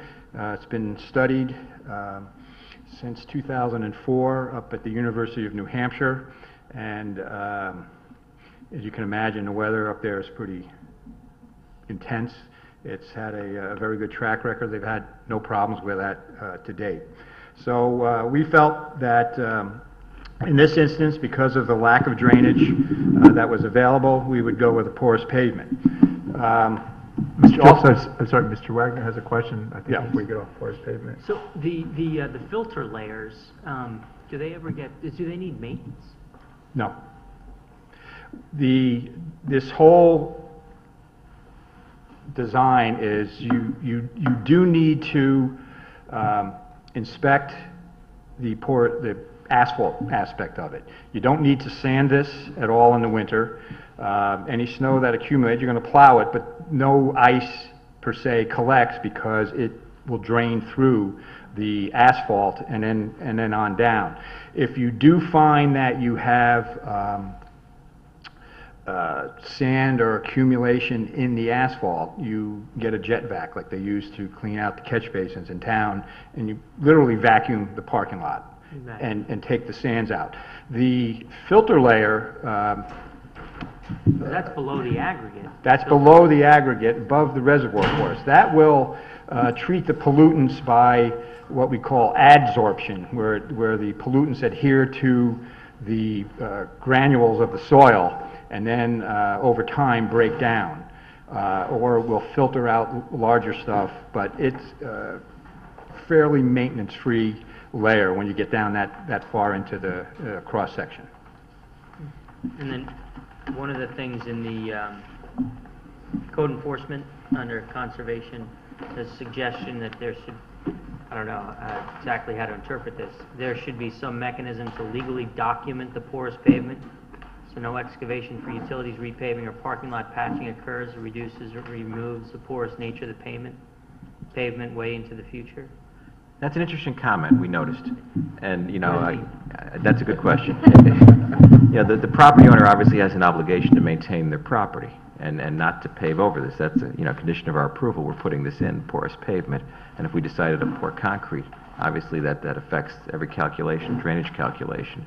Ms. Pooley may be suggesting, or Ms. Jacobson, I forget who wrote that, Ms. Jacobson, there's nothing that I know of that we can record on the land records that say we bought the property, we have porous pavement, we'll take care of it. Have you put a sign on the building?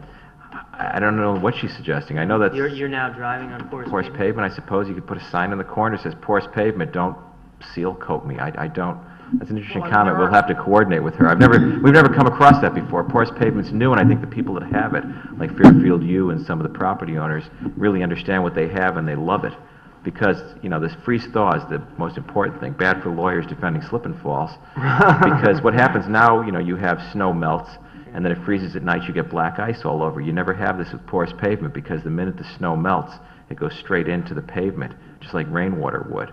Well, the only thing, and again, I have to suss out what they're asking in those enforcement notes, but I wonder if maybe just it's something as simple as some sort of symbol on the ground, the way you would have with certain utility markers or something like that. Do you see what I'm saying? When you'd spray paint or you'd have a symbol. I don't know. I mean, I think we'll explore that issue. But the reason I think there is a concern expressed by in those notes is that you need this to make it work, as you said. You need this to make the runoff work. So, you know, who knows what happens in the future? As long as that's marked and people remember to keep it marked, it's just and that is right on that. And Walt and I have spoken about that. Unfortunately, there's no uniform symbol. Like, you know, we all know what a handicap symbol looks like, or a monitoring well symbol looks like. So we could put one there, which would mean nothing in 20 years. So maybe a small sign on the building is something we put up saying, you know, you've just walked on porous pavement. So someone who buys it in 40, 50, 100 years, whenever that is, or goes to maintain it, knows.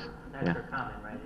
To ensure the porous nature of the pavement way into the future. Right. I would hazard a guess 50 to 100 years from now, somebody's going to come over here and redevelop this site with something else.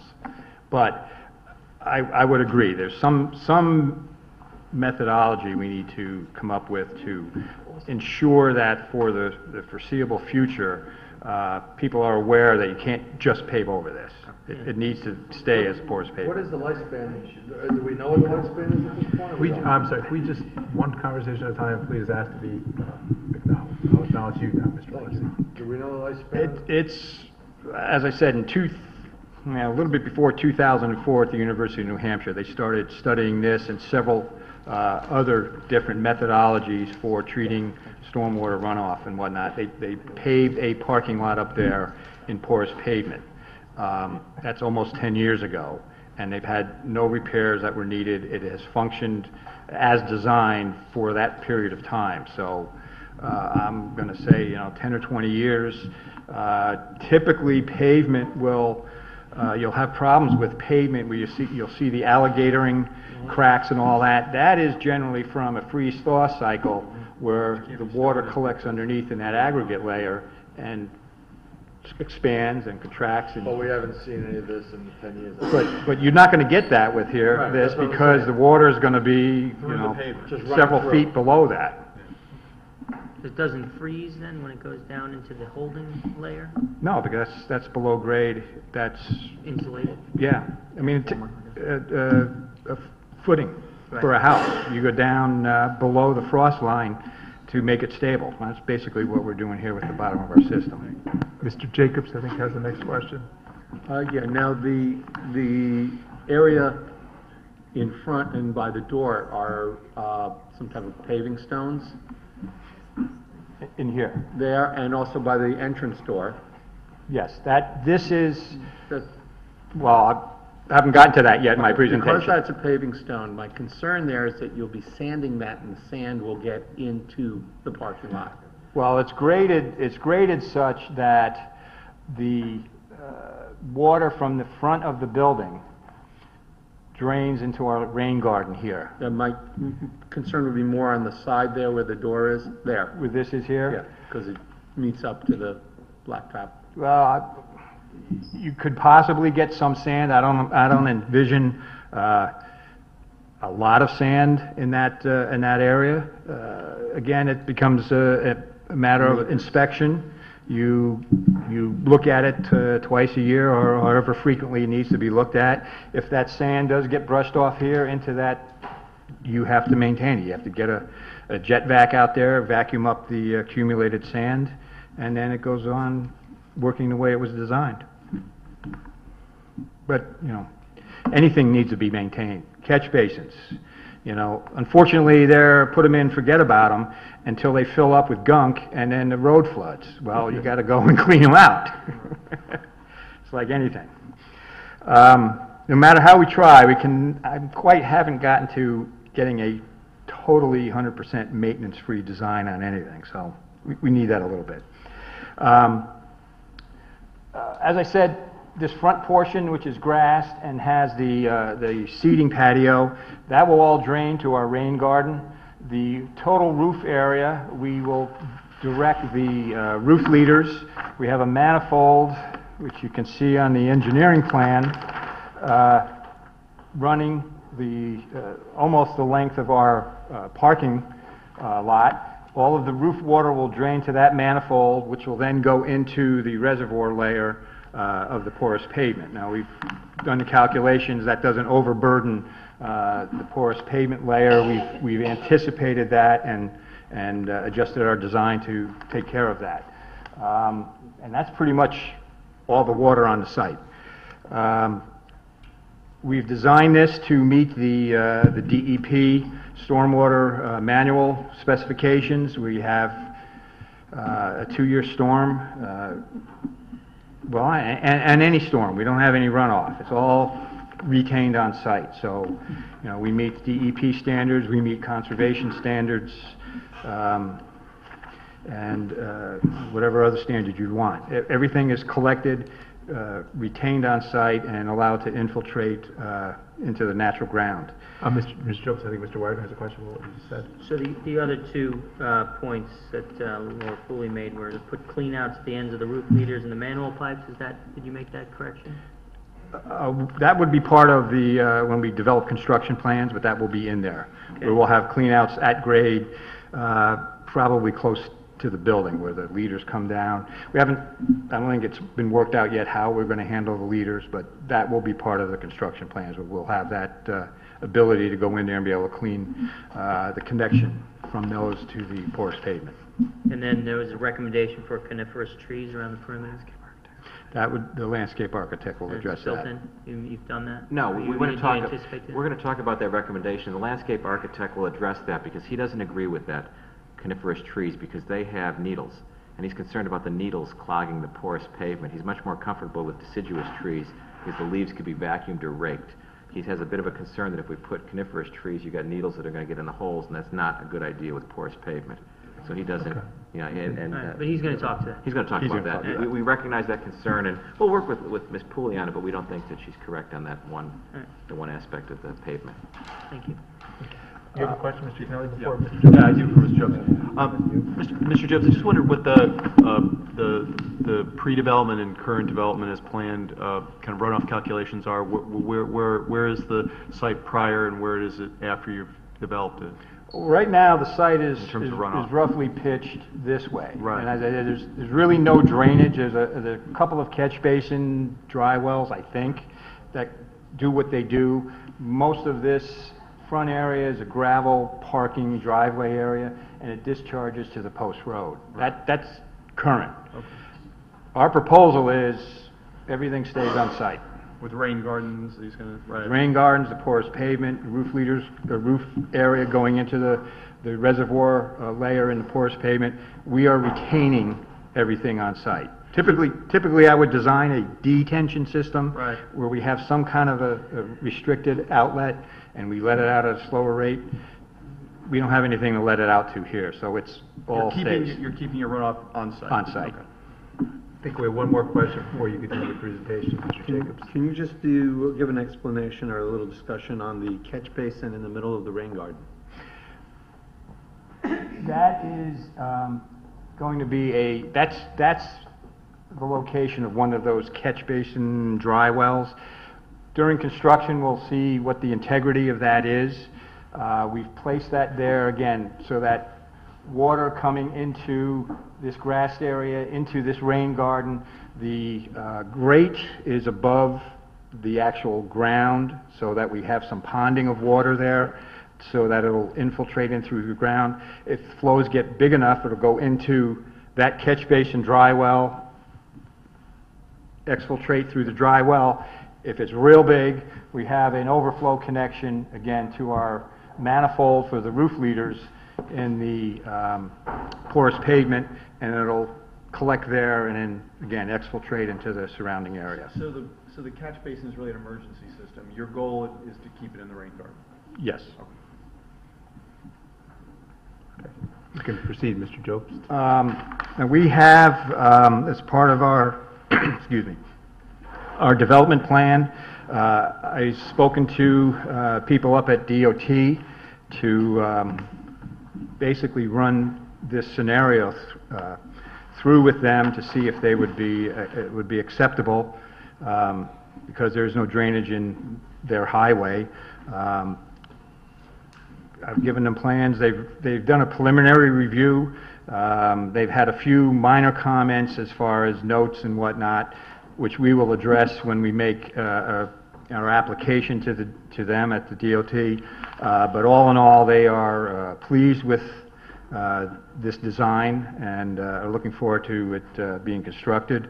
As you know, Town Engineering Department has reviewed this, has some comments, which we will again incorporate when we get to the construction phase of the project, if it's approved. And that's my presentation, if there's any other questions. Anything else from Mr. Jobst? No, thank you, sir. Thank you, Mr. Jobst. We have a third person who was intimately involved in the design of this property, along with our architect and our engineer, and that's Eric Sweet of Greenscape Design, who is a landscape architect. And we're going to call him up right now, and he's going to discuss his plan. We sent a revised plan around to you folks. That's just the only change on that is the bike rack. As I said, we reconfigured the bike rack. We changed a little bit the style of the rack, and we put in the bollard lights by the post road. Again, those very short little poles with lights just shining down on the flower beds right near them. So I'm going to call up Eric right now.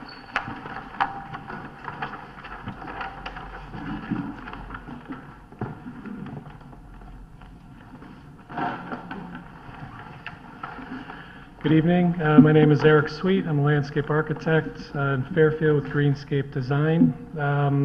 We were brought on the project to develop the landscape plan.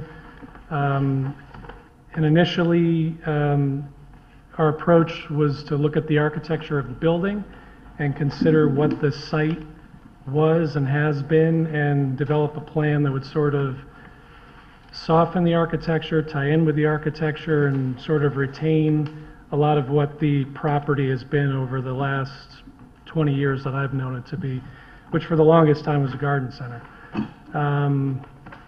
So our approach was to really bring in a lot of color to the property, a lot of plant material, where we had room to do it, aside from obviously all the parking areas. So the whole front of the building, we have a lot of plant material, which, you know, we can address what those specific plants are.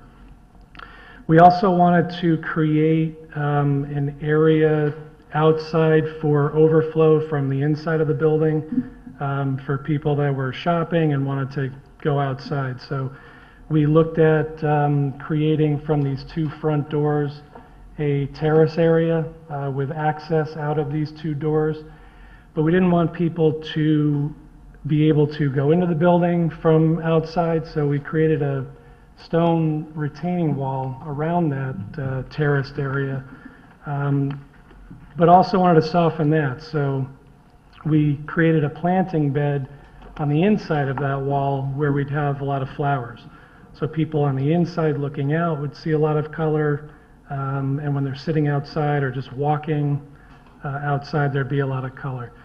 The terrace area will be done in flagstone material, which is very natural material that's used in this area a lot. We've picked up some of the architecture in the building in the pattern on the flagstone, and the stone that will be in the retaining wall will be something that will complement, perhaps be exactly the same stone that is used on the facade. Between that and the sidewalk across the front of the property, as I said before, would be all planting. We've got a combination of evergreen shrubs, flowering shrubs, and flowering perennial plants, and some ornamental grasses as well.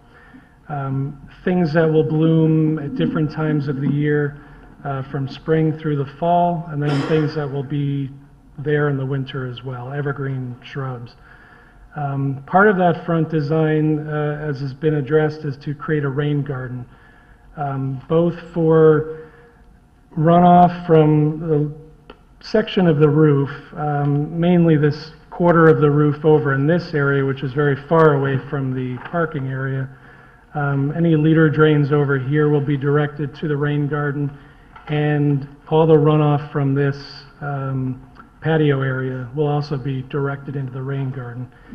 The rain garden will be an area that will take all that overflow, hold it, and allow it to percolate into the soil, and be planted within that area with plant material that can tolerate that type of condition, standing water, and also drier conditions when it's not holding water. In that area, there was, as also has been addressed, the existing catch basin, which goes into a dry well. So we're going to use that as an emergency sort of overflow intake. And as Walter said, that basically the rain garden around that will be at a lower elevation. As the water builds up, it can go in there. Being a dry well, it's going to act just like a rain garden in that it goes in, is stored in an area, and then percolates into the soil. So all that water will be held and retained on site and dealt with in that fashion. Across the front entrance of the building and throughout the parking lot, we looked at the requirements for trees. As per regulation, shade trees based on the number of parking spaces. So we've addressed it with 4 required shade trees. Plus, we're adding an additional shade tree on the site over here on that end of the property. Our recommendation is to do deciduous shade trees instead of coniferous shade trees. Some of the reasons being coniferous shade trees have very low branches, which certainly you can prune up, but their habit is to have low branches, which is not great for sight lines. The other would be needle drop that we talked about, where some, like pine trees have very large needles, so you might think, well, that isn't going to be an issue, but pine trees are one of the worst trees you can put around a parking lot or a driveway. If anyone has ever parked under one, you get sap all over your car. So you're looking at smaller needled evergreens like spruce, which as all those needles drop, which they do every year, can easily get down into the pores of the asphalt. And that's, as we've talked about the porous asphalt, trying to keep that clean is a key thing. So what kind of trees are you going to recommend? And what type of Well, deciduous shade trees are things like oaks, maples. I'd probably stay away from maples because of the shallow root structure as far as getting into and underneath the pavement.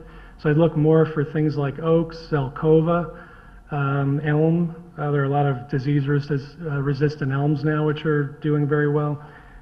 Perhaps maybe in the front something a little smaller like honey locust, so we don't have two really large trees here at the entrance.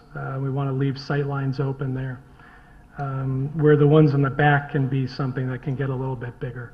It's sweet, just because you're the landscape architect here. I mean, I think our requirement is 1 shade tree per every 10 spaces in the parking lot. Just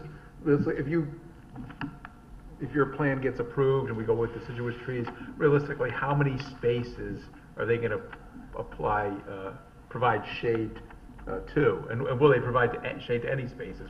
Because our requirements are, I think they need to be a little improved. And we get shade trees in parking lots. There's no shady spots, but there is a tree there near a spot. Are these trees actually going to provide shade to some of these spots? They will, and it's going to.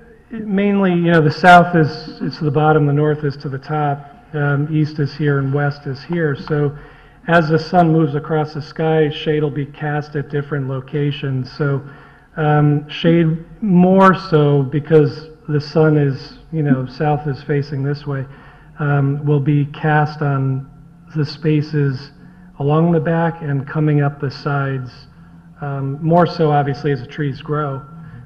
So all these spaces back here will be in shade. Here, probably as the sun sets, you might get some shade here and across, depending again on the height of that tree. Later in the afternoon, we'll cast some shade, up here. Not so much in this middle section. Okay. So we had a forestry committee for the town. We actually have some proposed regulations that are in process. We haven't approved them yet. I'm not saying that we will, but they do talk a little bit about shade trees. I'm just interested in this proposal. Mr. Wagner, I think you have some questions? Yeah, so in that area that you just had your hand over there, down a little bit further, the big Down here. Big space in the middle of the parking lot. Here. And look down right, yeah, right there. Mhm. Right. So it looks like a pretty big, any particular reason why we didn't do a tree rain garden or some sort of something In the middle? You know, as a, the word is escaping me now, but you know what I'm talking about.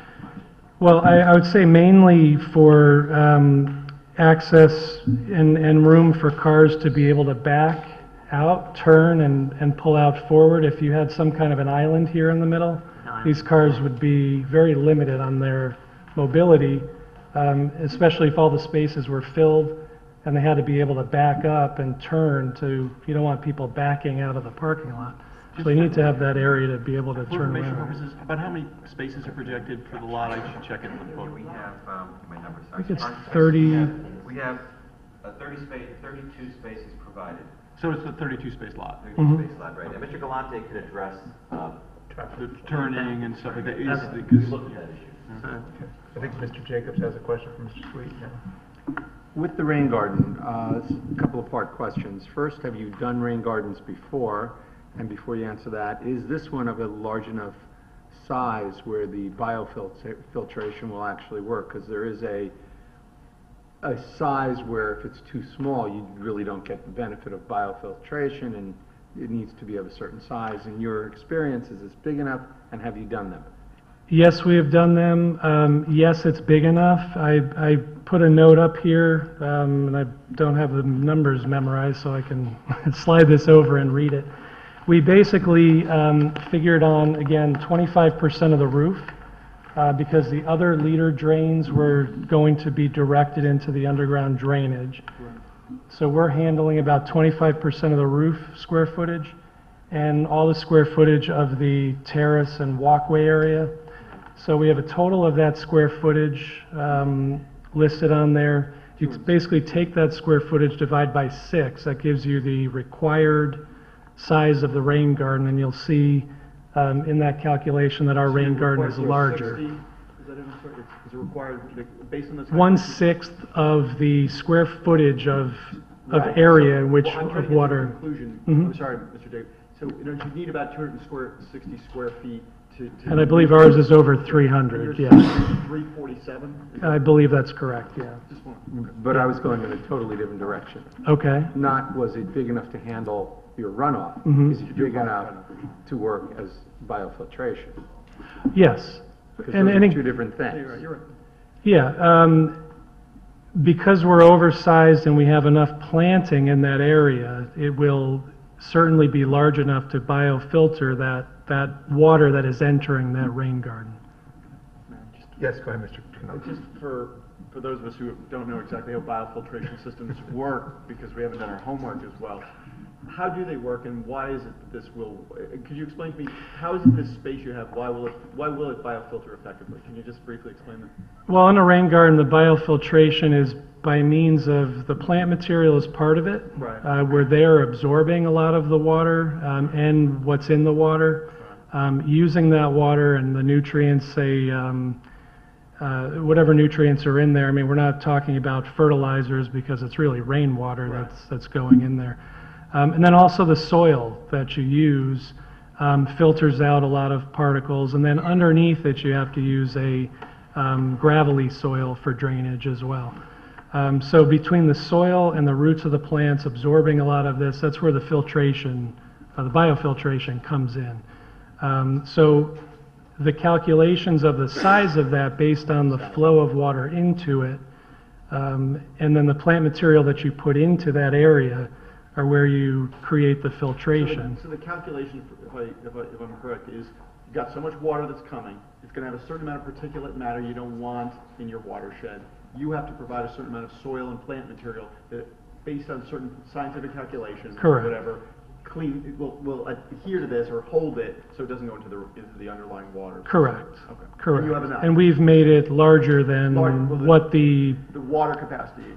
But that relationship is... It's all, that relationship is based on filtering that water. Okay. It's not just handling the water, it's to then actively filter that water. So if you're required to have 260 square feet, the 260 isn't just so it doesn't go ponding, it's also the 260. It should be able requirement to be able to do the biofilter that the rain Correct. garden's being asked to handle. Correct. And you have a 347. Correct. Okay, just checking. Commissioner Yeah. Parker has a question.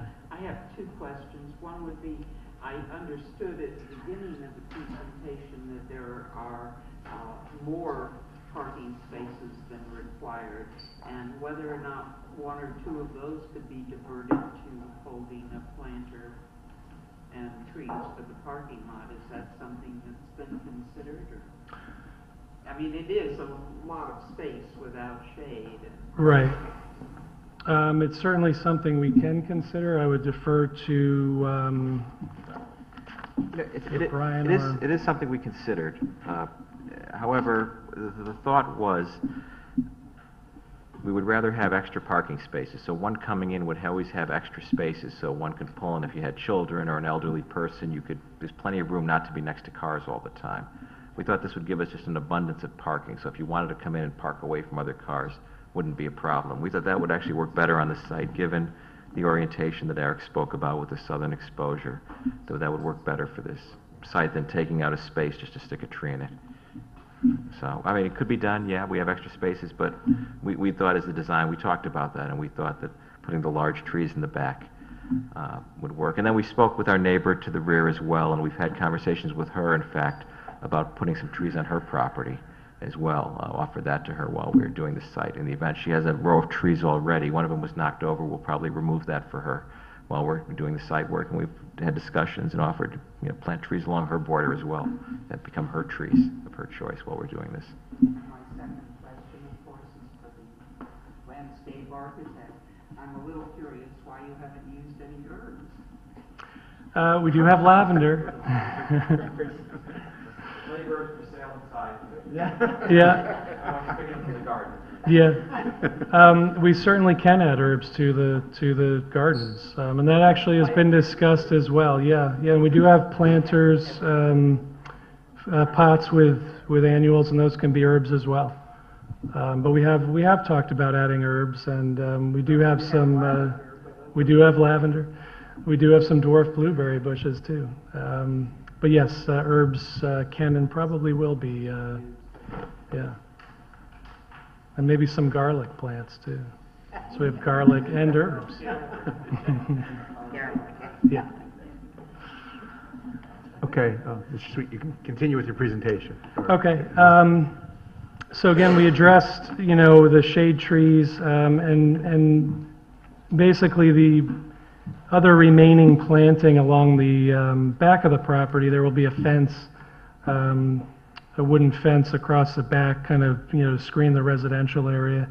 So we've just proposed some plantings along that fence to soften it, some climbing hydrangeas, and then because the fence will now cast shade in this area, we have some shade-tolerant plantings along there, just to kind of bring some vegetation in back there so it isn't all just asphalt and fencing.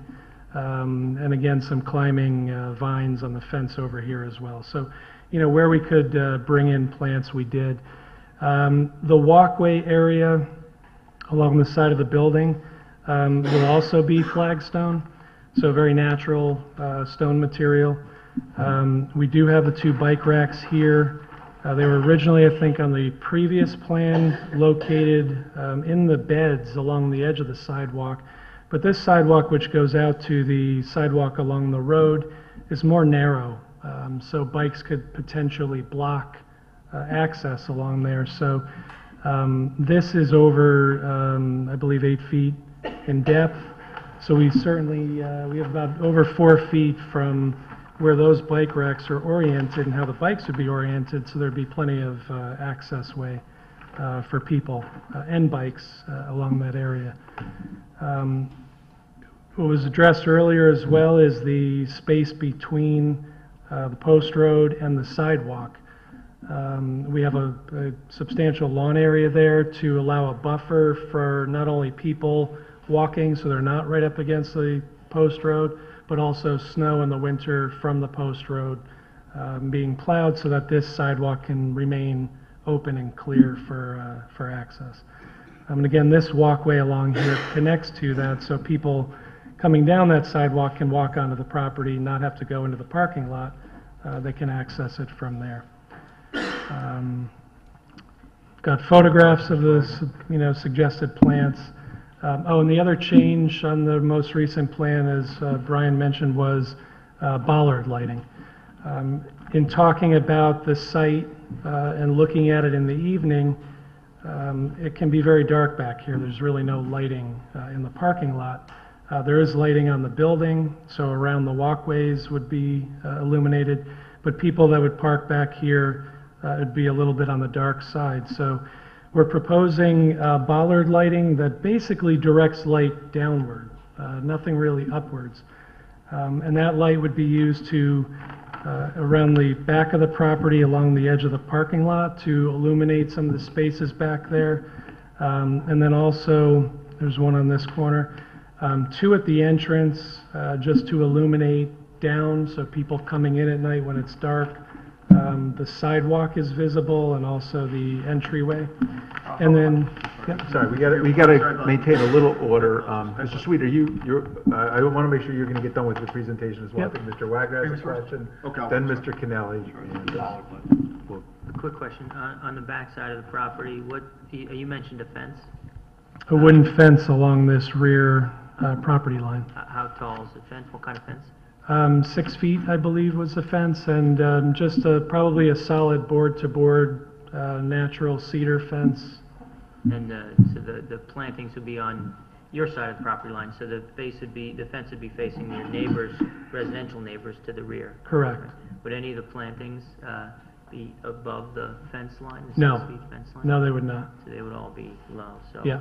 So the neighbors are going to be, the fence, and then over the 6-foot fence will be the parking lot. Correct. We've had. Yep.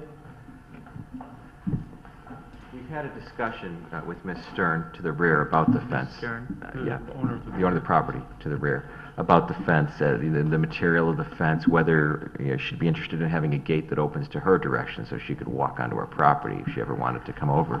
Not to go the other way, but in case she wanted to walk over, trying to be a good neighbor. She's got plantings there already. She has an old fence on her property. We've talked about removing that, helping her with the plantings, even putting some plantings on her side of the fence. And we spoke as recently as today, and we have a dialogue as we do the project. We're going to work with her as good neighbors to have something that's pleasing to her and that works for everyone. Just trying to be a good neighbor with that. Right. Looks like there are two homes right behind. Yeah, there's a home here and a home there. Have you spoken to the other neighbor? Yeah, that is owned by the same folks that own the property. It's a rental by the property over here. What's the name of it? One Vest, I believe, or is that it? Yeah. Okay, so they're involved in... Yeah. Yes. Okay, Mr. Kennelly? It was just a small point. But waist high or lower for the how low are the bollards? Where's the light? Yeah, bollards are basically about 3 feet, about waist they'd be high. brown or black or something like that. Correct. Right. Okay. That's right. I thought so. Yeah. Okay, Mr. Sweet, why don't you finish up your presentation, and then we'll see if we have any more questions. Okay. I think and there were just going to be 2 bollard lights up here. Again, so people walking in off the main sidewalk, there'd be some illumination on the sidewalk there. I think that's it. Okay, thank you. Any other questions for Mr. Sweet? No. Okay, Mr. Leclerc? I think Mr. Leclerc, process. I think we're going to hear about traffic and probably about the zone change, and I'm not sure what else. That's about it? It's about almost 10 o'clock. We have a good number of public. They may want to speak too. I'm just hoping we get it in. I'll remind everybody that we have a curfew of 11 o'clock. We will, Mr. Chairman. Okay. Good segue. What project would be complete without Mr. Galante? Frederick P. Clark Associates here. And we retained Mr. Galante, who you're very familiar with, who in fact has a brief presentation and had a very easy job reviewing this project. And he's going to talk about traffic. No significant change in traffic. What? I mean, it's nothing. Calculation. First, which traffic report do we use, or are they the same? Both are fine. Okay. Should be the same. There's only one. Okay, thank you. I know we provided electronic versions at the CD that was left last time, but I didn't realize, I forgot that you had the hard version. We have the hard version. So I made extra copies. As long as I know there's no difference, that's There's fine. no difference. Okay. Good evening, Mike Galante, Frederick Clark Associates, also located here in Fairfield. Just to be clear, the report's dated April 2013. The exact day, which is on the letter inside, would be April 1st. There is only one report. And I believe I'm the one that dropped them off at Town Hall, so the spiral ones from our office directly, then there were copies by our attorney, and then you may have one on the CD as far as electronic copy. They're all the same. So you have every reason to read it. If I may, and spend a few minutes talking about traffic, but before I do that, let me touch on the parking lot and the issue of landscaping or something within the parking area. Do I have a graphic? Oh, here it is. Yeah, I said the public too. If you ever want to take those and bring it back to your seat, that's fine too. He's back. Thank you. Just back in time, many months ago, last year, looked at various layouts for the parking lot, the location of the building, truck access to the loading area, parking circulation, and so on. The long and short is the parking layout that we have now, if we were to place some type of raised landscape median in the middle, we wouldn't have enough room for cars to back out of parking spaces. We need 24 feet. We would not have enough room for a truck to pull in and back into the loading area and pull out. So there really isn't any room to provide a landscape median of some type within that large paved area. But we did look at various layouts 6, 7, 8 months ago. So just to touch on that, it was reviewed. The traffic study, which is dated April this year, all the figures and graphics and tables I'm showing you are in the document, so there's nothing new that you're receiving tonight. But if I can just touch on what we've done, this is figure 2 from the report itself, just for reference purposes. The site is located on the south side of Post Road, US Route 1, State Highway, maintained by the State Department of Transportation. The nearest signalized intersection is immediately to the east at Holtz Highway, which is located here. Post Road is a 4-lane road. It's generally east-west through this part of town. It, goes through entire Fairfield County and beyond, along the coastline. The posted speed limit in this section of road and the sections certainly in the Westport side is 35 miles per hour. The state uses 45 miles per hour for sight lines as across the board on the Post Road. We've done that in many locations in many studies. No parking except for that small area in front of the office building and that delicatessen. Otherwise, there's no parking on the Post Road, so it's kind of a unique area which permits parking. We, of course, did our traffic counts back in March of this year. We focused on 2 different time periods. We actually used a Thursday afternoon in March. Thursday is certainly a very busy day as far as traffic goes, other than Friday afternoons. The volume on the Post Road is approximately 2,100 vehicles two-way during a 1-hour period. The peak was identified as 5 to 6 p.m. And you can guess the peak volume is eastbound on Route 1, matching the turnpike, certainly during that time period, everyone coming home from Stanford and beyond. Saturday afternoon, we did traffic counts also in mid-March. Weather was good, by the way. The volumes are very similar on the Post Road, about 2,100 vehicles per hour between 1 and 2 o'clock, which was the peak hour of volumes. As far as our traffic counts, which cover from 11 to 2 p.m., which is standard midday counts on a Saturday. While the volume was about the same, the directional pattern of volume on Route 1 was about 50-50. So it's not the same as a Thursday afternoon or a Wednesday afternoon. If you looked at traffic volumes in the morning, which we didn't study because this is a store, would not necessarily be generating traffic at 7 or 8 o'clock in the morning, the traffic would be more in the westbound direction going towards Westport, because you're not on the turnpike because it may be backed up. So the traffic on the Post Road and the pattern of traffic on the Post Road matches I-95 to some extent. Next step was, and I don't have graphics for it, but we certainly expanded the traffic from 2013 to the future. 2014, we looked at a 1-year period for development and opening of a store. We applied a 1% growth rate because we know what the economy's been for the last several years, and traffic volumes have decreased in the area. And in all the studies and comparisons we've done in many, many, many towns in Connecticut, I can tell you that the decrease has been as much as 20% on the roads. And that's continuing, although I think it'll start raising hopefully in the next couple of years because of the economy, hopefully getting better. We estimate a store of this type, size, and characteristics would be about 50 trips during a peak hour. and we used as standard by ITE, Institute of Transportation Engineers, and we refer to it as a food store. And we observation at the store itself and what's occurring at 5 o'clock in the afternoon or on Saturdays, I feel that 50 trips per hour is certainly reasonable for the purposes of this study. And we used that number. It was actually 47 trips on a weekday afternoon and 53 trips on a Saturday midday condition. We're allowed, and it's appropriate to assume that someone on the post road will become a customer and pull into this driveway, so that's not considered a new trip. And state lets us use 20%, which in many cases is actually a low number. So generally speaking, we add, as far as new traffic on the post road during the peak hours, that were analyzed anywhere from 37 to 43 trips. Is that the pass-by credit? Pass-by credit, pass-by trips, yes, yes. So we apply that traffic to the road system. We analyze the driveway, of course, and we analyze, of course, the intersection of Holes Highway and Route 1, which is right nearby. Figure 6 is just a sample of the traffic analysis as far as site traffic generation. This is the weekday afternoon. We estimate during the afternoon pattern about 65% of the traffic is going towards Fairfield, if you will, when they leave the site, and certainly the same level of traffic coming into the site. So we add that traffic to the driveway, and we add that traffic, in this case, to the intersection of Holes Highway.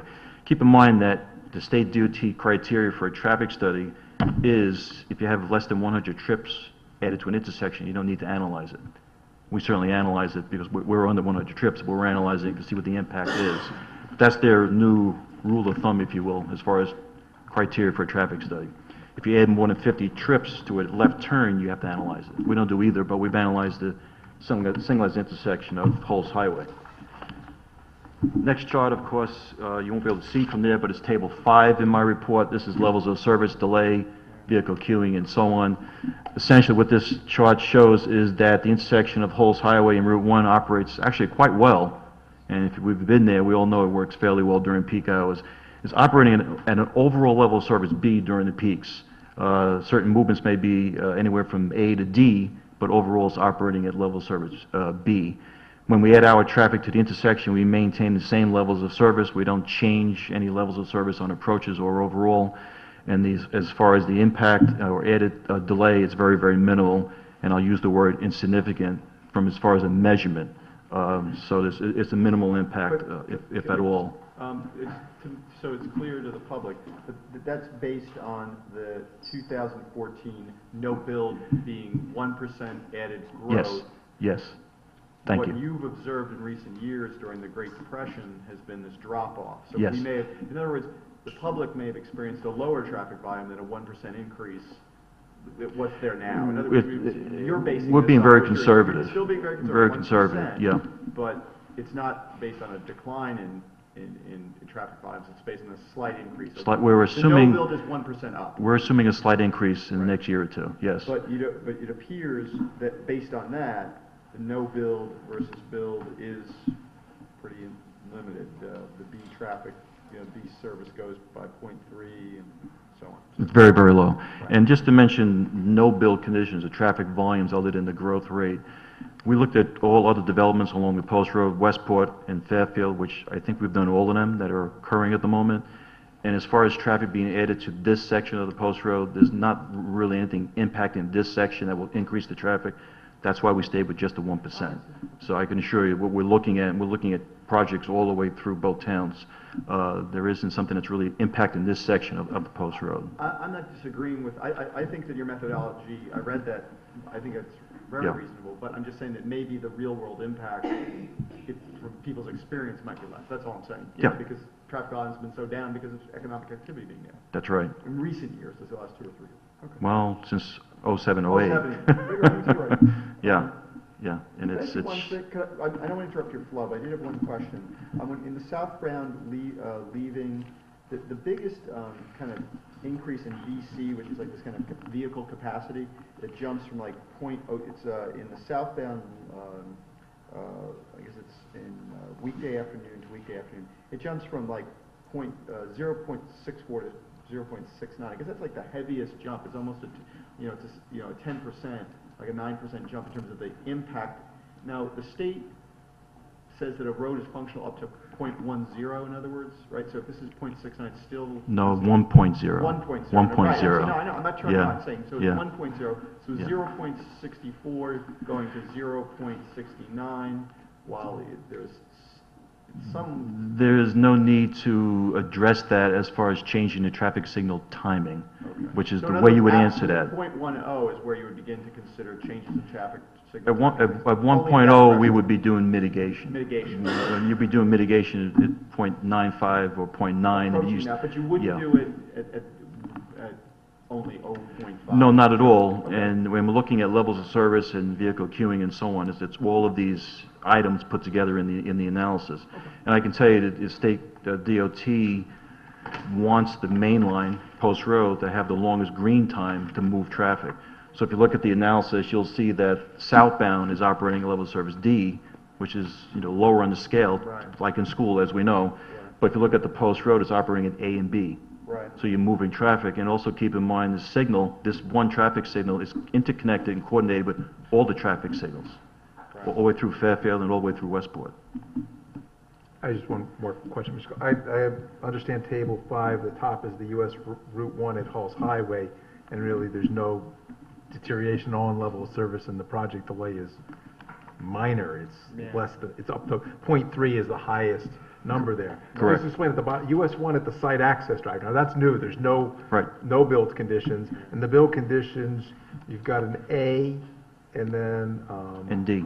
and the D. Yeah, You just talk to that D. Yeah, I was a little getting bit? there. The level of service A is the left turn movement into the site from Yeah. Post Road. In other words, westbound from Fairfield direction, turning left into the site itself. The D is the exiting movements from the driveway. Okay.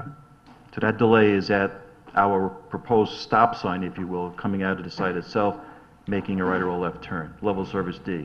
Because of the activity on the Post Road. Yeah, the volume of the 2,100 vehicles against the 35 vehicles or 40 vehicles total on our driveway, the reason for the D is the volume on the Post Road itself. And that level of service, that D, that queuing is on our site. It's not affecting really what's happening on the Post Road. Okay. Thank you. Anything else? No. And then I'll just touch on the last thing. We certainly looked at accidents. And I have it on the back of one of my trucks. We obtained the accident data for the most recent 3 years available. In this case, 2009 through 2011. It's from the state of Connecticut, which is from the town of Fairfield as far as the data. And if you look at the section along the site frontage going east towards the Holes Highway intersection, the signalized intersection, and includes the Kings Highway West, which is that angled street, if you will, that comes out on the angle next to the condominiums and behind the pink building on the corner. That section of road had a total of 5 accidents during a 3-year period. Not at one location, but it's really 2 intersections. It's really 3 intersections and a section of road. There was a total of 5 accidents during that 1-year period. These are reported accidents. And it was a variety. One was a rear-end collision, one was a side swipe, and the other 2 were turning movements at Kings Highway West. And if you know that intersection, you'll understand why there were 2 turning movement accidents. That intersection is between the 2 signalized intersections. And it's not controlled by the traffic signals, so we need to keep that in mind. So we looked at the accidents. There's nothing here that says there's a specific problem or issue that we need to address, but obviously we look at the accidents, the patterns, type of accidents, when they occurred, and the conditions surrounding that, such as dry roads, evening, daytime, and so on. And just to mention injuries, there were actually injuries in 4 of the 5 accidents, which is actually surprising.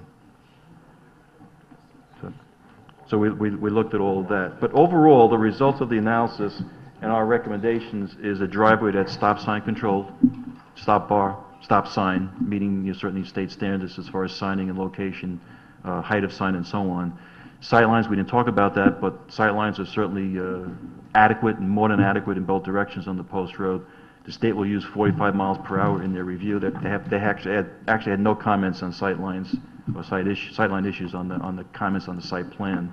And we certainly have, Post Road is flat, straight, and you can see, traffic signals in both directions from this driveway location. And that's a summary of the report. And I can certainly answer questions now or later. Anything else for Mr. Galante? No, thank you, Mr. Galante. Thank you.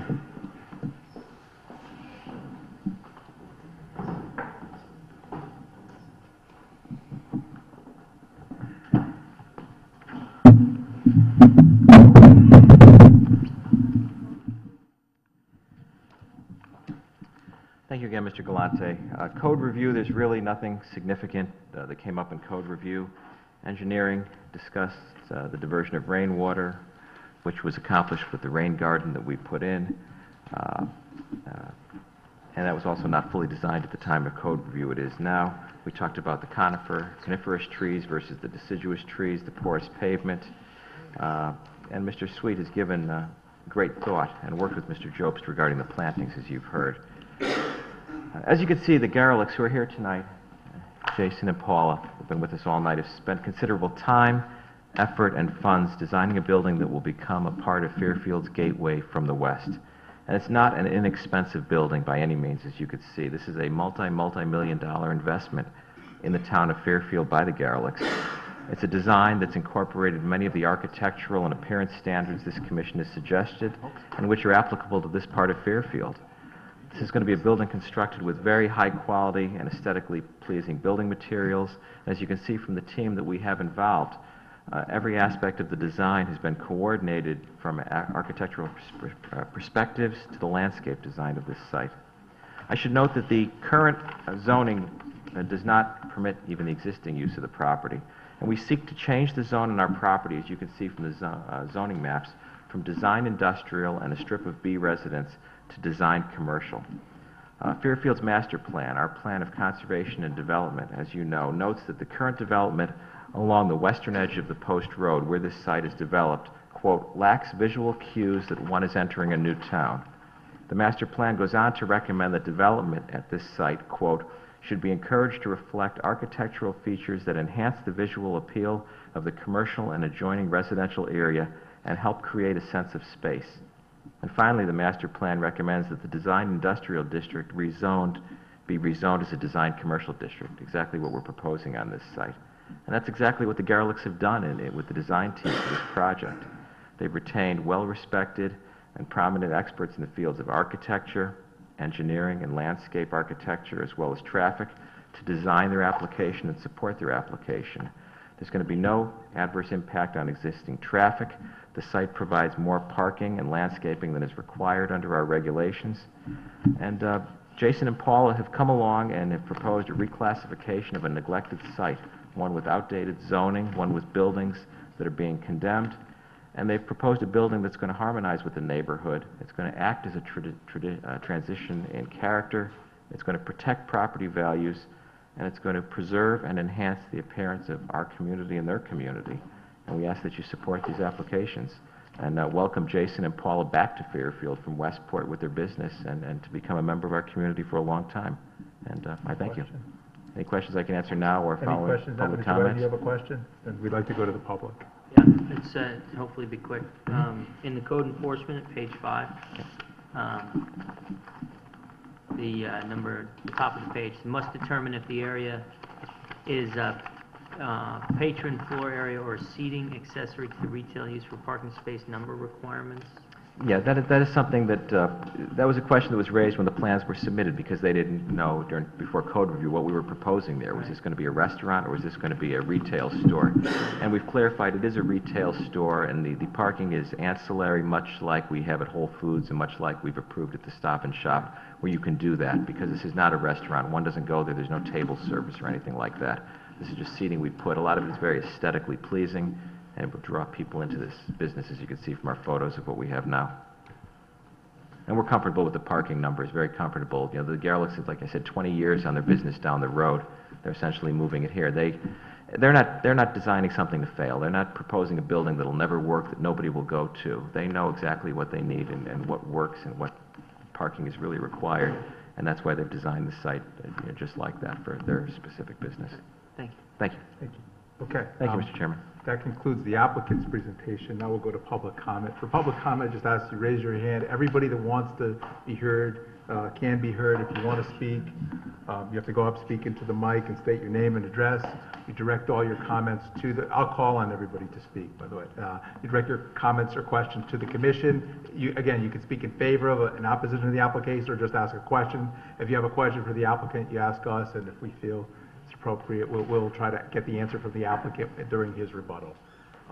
Again, there's no preset time limit, but 5 minutes is a good guideline for how long you want to speak. And if you have any written statements and you just want to hand it to us, that's also fine.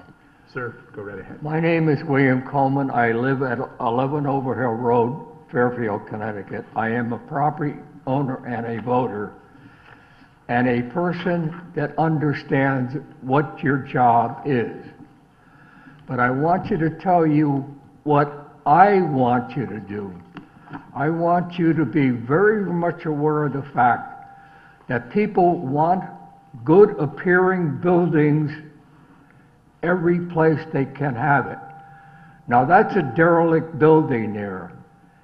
It has been condemned and it should have been taken out years ago. Now my background in this is that I was the initiator of the first blight on Fairfield Place, and I became a consultant to the body that deals with property that has to be knocked down and destroyed. The first one was with Jackie Durrell, was on Fairfield Place. The second was on the Pentway. We looked at this property over here, but we decided that it was a non-thinking at that time because it was a derelict property. Now that property is under condemnation, and that property should have been, one way or the other, done by the town. Either the town should have knocked it down and charged the people for it, or they could have knocked it down themselves. That's the rule. Now, I want to express the feeling that I have for the people that want to improve this property. I think they're very generous. I think anything we can do to back them up as citizens of Fairfield, independent of you, we will do that. I think what they're proposing is a very legitimate project. I also think that the economic advisor in the town would say anything you could do to improve the value of property in town would okay it. And I'm sure the first selectman looking at this would say, let's do it, okay? Just like there might be 10 or 15 people here that would agree the same thing. That property has to be developed because we're going to get some economic value out of it. The property assessor will be assessing that property for a value that's going to improve the amount of money that the town is getting from that property. And I think we have to back it up all the way, no question about it. And the last thing I want to say is that I have no idea what the motivation of these people are.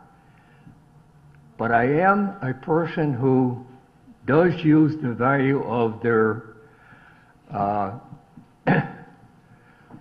property on the Post Road in Westport.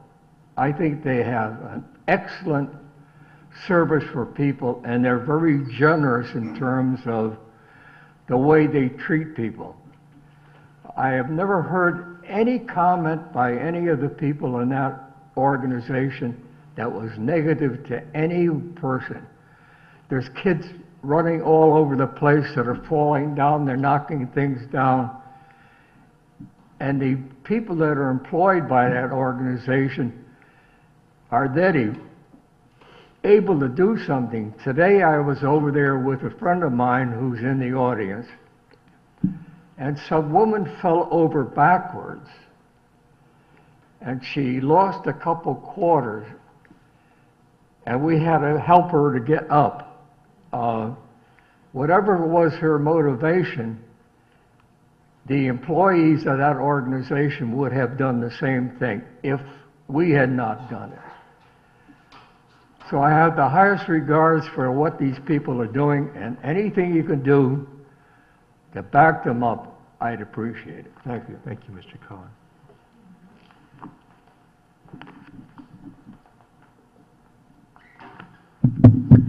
Good evening, everyone, ladies, gentlemen. My name is Joanne Muskus, and I own the condominium at 30 Southport Place in Southport, Connecticut. Let us remember one thing. It is a residential zone. It is not a commercial zone. It is a residential zone that we're talking about. It's residential and it's light industrial, and in no way, shape, or form is this a commercially zoned property right now. And it's right smack in the middle of a residential neighborhood where many of us live. And it is wrong to think that it's okay to plop a restaurant right in the middle of our residential neighborhood and get away with it just because it looks pretty, or maybe some of us think so. I don't think it belongs in Southport, Connecticut. It looks like a barn, and I don't think it belongs there at all.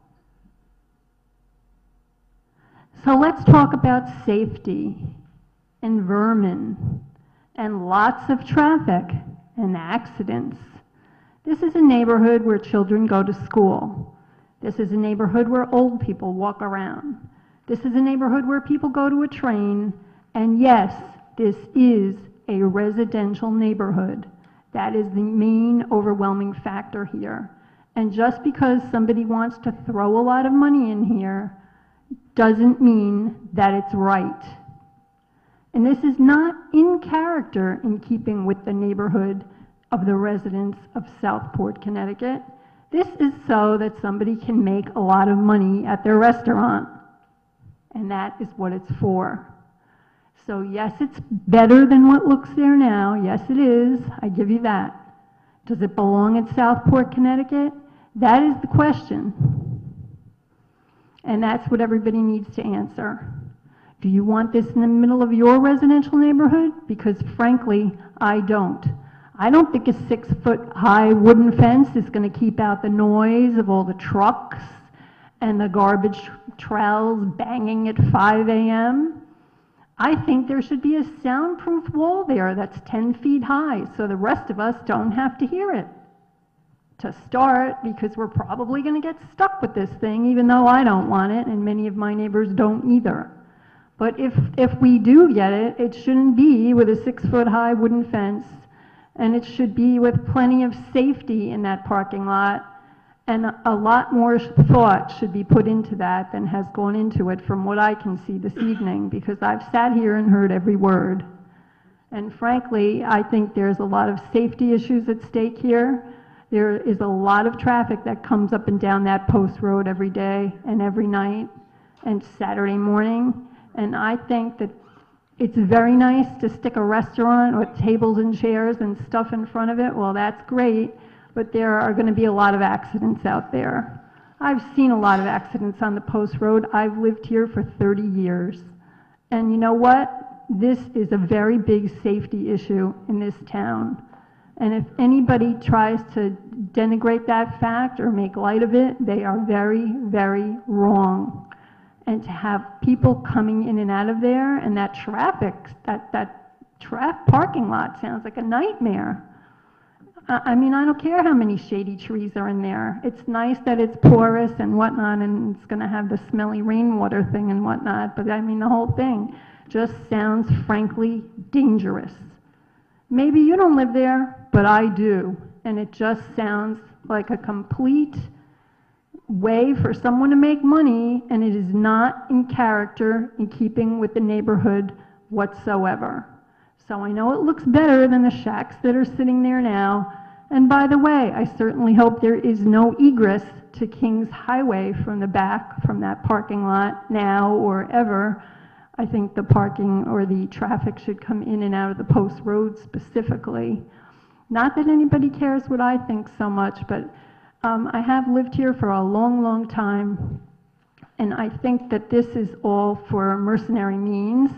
Granted, it does look better than what is there now, but I think there are a lot of health and safety and traffic issues at hand, and there should be a lot more thought going into this before the gavel bangs and it turns from a residential property into a commercial property overnight.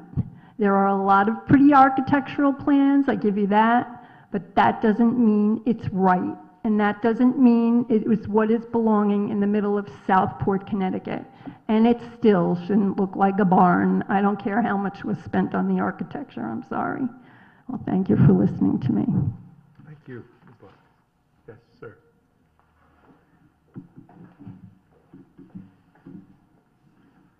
Wow, that took the wind out of my sails, I'm afraid, following that speaker. My name is Malcolm Rowe. I live at 100 Arbor Drive in Southport, and I'm a neighbor. And I am against this proposal for a number of reasons. So I'd like to list them first, and then I'd like to speak about them for a moment on each one. First of all, I know that beauty is in the eye of the beholder, but to me, this is an ugly shed. It shouldn't be in Southport. Southport wants something better than this. It's a shed, looks like a barn with a tin roof. The tin roof will go rusty in a few years. I think that's a sample of the tin over there. Secondly, there's going to be a lot of pollution, air pollution, and there's going to be noise pollution because of this proposed development. Thirdly, there's a traffic consideration that the expert here didn't mention. People have been killed on this road a short distance away from this site. In fact, a stone's throw away in Westport. I think the study was done in Fairfield, didn't take into account a stretch of road right next to this in Westport. There's an eatery a few feet away from here. Traffic is terrible on a Saturday. I cross the road regularly to go to a bank, which is very close to this building, and traffic travels at 50 miles an hour along here. It's very dangerous. People have been hurt. People have been killed. Next, the change in zoning. I'm against that. This is a residential neighborhood, should stay residential. This is my neighborhood. I live here. I don't want this development. Neither does my wife, neither do my neighbors. The owners say that they're here for the long term. Well, what's the long term? 30 years, 40 years? They get divorced. Next week, there's a McDonald's sign on this thing here. Great, thanks a lot. The previous owner also said they were here for the long term. They were a landscaping company. I think they came from Greenwich. They came here, they got divorced. They said they're in here for the long term. 3 or 4 years later, what happened? It became a wreck. It became an eyesore. Same thing could happen. There's no guarantee. I think that's pretty much it. Thank you for your time. Thank you, Mr. Rowe. I'm sorry, sir, this gentleman and then the man in the blue shirt. Oh, you want him to go first? Okay. Okay. My name is Peter Fetzer. My wife and I are the owners of the property directly west of the proposed new building there. And all I can say is that we are extremely happy that finally something is being done with that property. And to get a few things straight, the property is already zoned as something other than residential. There is a piece of it in the back that's residential, but the part along the post road, just like ours, has been designed industrial for years, so it is not a residential area. We have been looking at that property for 40 years, and believe me, we are excited that something better is coming to the area. And as far as the property being, it's neglected, we all know that. It already has vermin and other things growing in the back there that nobody even wants to walk through. And for us to see these plans today and see what they propose excites us. We're looking forward to it. We're looking forward to new neighbors, somebody that can really enhance the area, bring more traffic to the area, which will complement our business, and hopefully ours can complement theirs. And I think this would be a major asset to the town of Fairfield. Thank you. Thank you, Mr. Fetzer.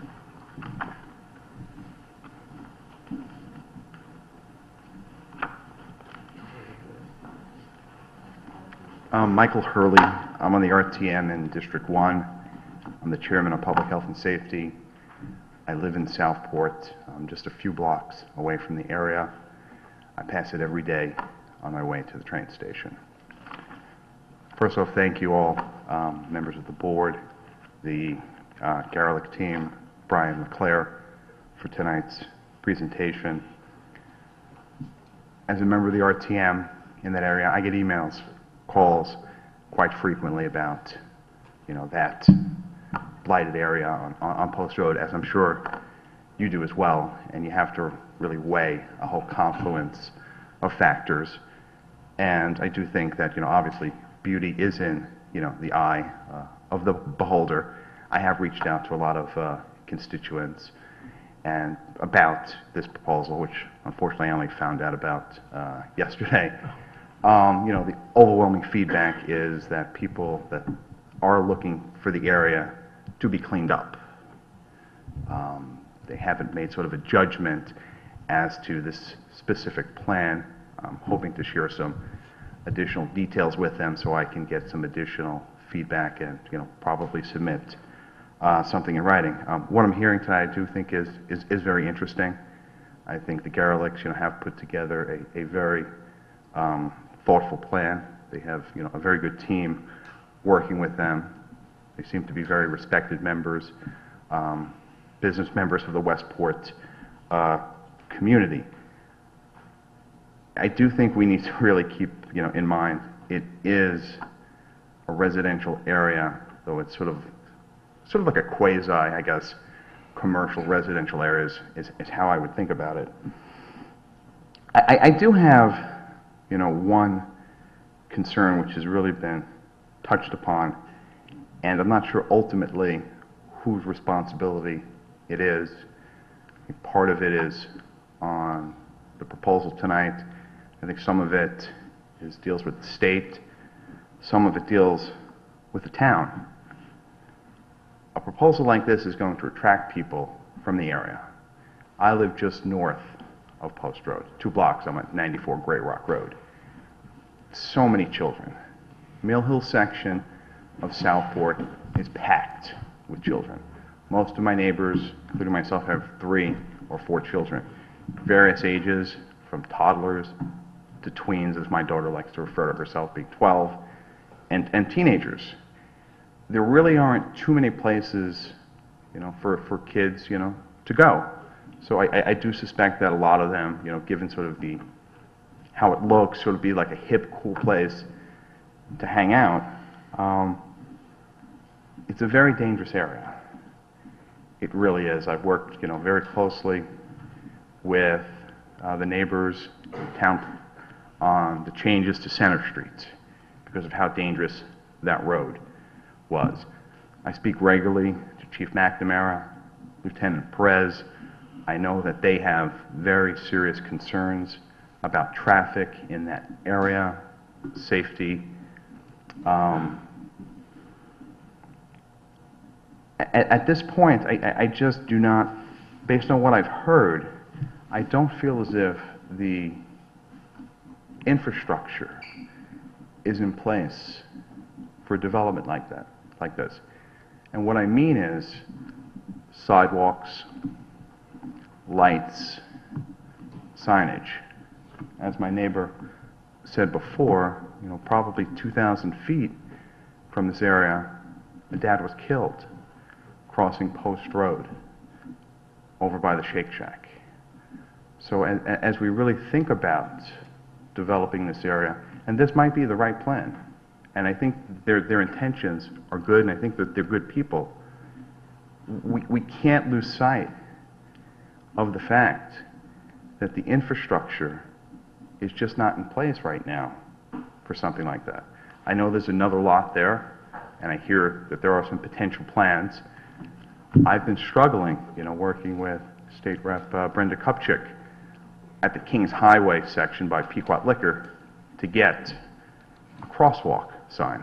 The painted crosswalk is there, but the electric really is not. And maybe it's a rhetorical question, but I'm just curious, out of the members of the commission here, have any of you ever walked that area? I've run. Yeah, we're really. Yeah, we're pretty familiar with that area and the rest of the town. So yeah, I understand about the walking is the key. Yeah, it's really sort of Yeah, yeah. Well, it is a food store, and they will Yeah, have tables out there, and I really think it's going to, really attract a lot of children, from the area. And you want to say, well, it's a responsibility of the parent. You have teens and tweens. It's not as easy as it said. I mean, I really think if the commission wants to, seriously consider this plan, that, I think the community, I think you should come down there. I think there should be a tour of the area.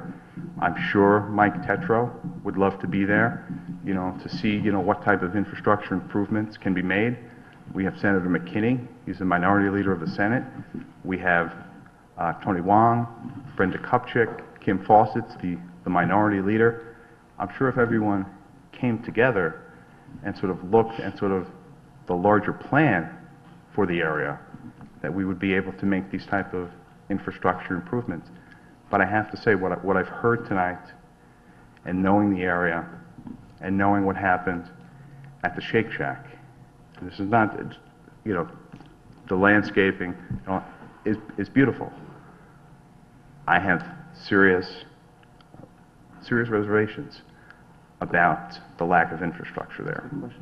You can, but I just say, yeah, we don't usually ask the public. You can ask them a question. I just wanted to specifically ask you, because within our purview, we do have the right to set conditions of approval related to certain things. Mm-hmm. So my question to you is what kind of infrastructure are you talking about? Sidewalks, crosswalks? Sure. Okay, so if you're looking at the intersection of Hulls Highway and Post Road. Right. Okay, so if you look at it from the section that's north of Post Road, right. You would have people sort of trying to walk down Hulls Highway, to cross at that intersection. There's no sidewalks on that lower section of Hulls Highway, and there's no electronic crosswalk sign there. Okay, so I think that's a major issue. So you're talking about an off-site improvement to the intersection as opposed to right on the site? Well, on the site. Well, really, we have to be considered with on the site. Like, I mean, what you're talking about, Mr. Hurley, is interesting. We have to evaluate applications in front of us. We could take all your considerations into account, but the larger planning effort or looking at infrastructure is beyond of what we're legally allowed to look at here. I understand what you're saying. Kelly's question was, because we have a right, if we approve or deny, whatever we do with this application when we're considering it, we could do put conditions of approval on it. He was more considered with whether you had anything for this particular site that you would like to see. I understand what you're saying is that you're specifically talking about this site, but it's disappointing, and look, when you just narrowly focus something, when the area itself has huge safety concerns. I didn't say it would be narrowly focused. I said we couldn't do anything about that. Right. Within our purview. And I apologize. This is a planning, this is a zone change. We have about as much discretion as we have on any particular application. So I'm willing to listen to you. But Mr. Kennelly's question was just about that site, not what you want to see. My concern is the infrastructure is not in place at that site. It's going to be too dangerous unless the other improvements are made. So you would say stay to non-build until things like this off-site stuff is done? I would... Not develop? No. What I would like to see happen is for us all really, to come together. I've spoken with Mike Tetro. What, you don't want to come together? I mean, come on, we're a community here. Right, that's a planning exercise. We have a statutory function, it's a little different. I understand you have a statutory function. I understand you don't work for Mike Tetro, but we all live in the same town, and 2,000 feet away from this area, a gentleman was killed crossing the road, and that's what I'm concerned about. I understand that. I'm just saying, we're not launching a planning effort. We're looking at this application here. We could certainly maybe do that sometime, and that would be the case. Mr. Wagner has a question for you, and then I think we'll be wrapping this up. Yeah, and my question is, do you think that this parcel is more properly continued to be zoned as industrial, or as it is proposed to be changed to commercial? Because right now it's zoned industrial. The front. No, 90% of this parcel is zoned industrial. And I would just, based I- on I would everything say that you no- just no, said, I I'm would- interested in your opinion as to whether you think the parcel is more properly zoned industrial as it is now, or should it be changed to commercial? I think number one, I do want to review the materials a little bit more, as I unfortunately just found, I've sort of been, hearing about it. I don't mean to put Review you it a on the little bit spot, more. just in But the I do context of think your probably in general, a consistent zoning of that area probably makes most sense. But again, I have serious concerns about approving something like this, because I do think it's going to put young people at risk because of the dangers of Post Road. Sure. And I do think... There are two different questions in front of us. Mm-hmm. Right. One is a zone change, Mm-hmm. and the other is the development that's Mm-hmm. been proposed. So my question is really just geared towards the first, because we have two things to consider. Fair enough. Right. So most of the parcel right now is zoned industrial. I'm not a developer myself, but I would imagine in terms of finding the right type of business to fit in to the area, that there needs to be some type of consistency to the zoning of the property, so it could be developed in a way that fits into the area. I think Mr. Wagner, I think we're better to judge this. We have the map in front of us. Yeah, And we know what that's all the fine. I was different just- zones are. as- And he answered the question. It's obviously not consistent now, and that would require some sort of a look. You have anything else, Mr. Hurley? No, I would just, like to say that, I just feel as if, and I mean, I understand you're sort of, restrained by, the charter of, planning and zoning, but I think it would be just wrong not to really try and, engage with others and, try and, come up with a solution. You could say, well, we can't do that right now because this is what we're speaking about. Right, that's what... I disagree. No, well, that's fine. We're not here to agree or disagree. You speak, and when you're done, you stop talking. That's really it. Okay? Okay. I mean, you need to come a little bit more prepared to the table here. This thing has been out there. It's been properly noticed. I'm sorry you just found out about it yesterday. We're trying to finish the hearing. A planning exercise involving different town bodies is a different discussion than here. It may be something that we do, but I think it would behoove you to find a little bit more about our processes and procedures when you're speaking before us. Okay, I will, take that feedback and I will do my best. Okay. Do know very much about the area and, have spoken And we to several appreciate people. that. And I have not, no one said, hey, take a look, this is sort of, coming up. The only way that I stumbled upon it was my wife was at Twice as Nice. Okay. And she had mentioned it to my wife. So, thank you. Thank you. Anyone else wish to be heard? Yes, sir. Mr. Chairman, if I may, just for a second. Yeah, It's nice to have RTM members here, but I think the RTM follows Robert's Rules of Orders like we do, Right. and they should be familiar with the procedures during the course of our meetings. Mm-hmm. That's all I have to say. Yeah, I agree. Good evening, my name is Howie Fetzer.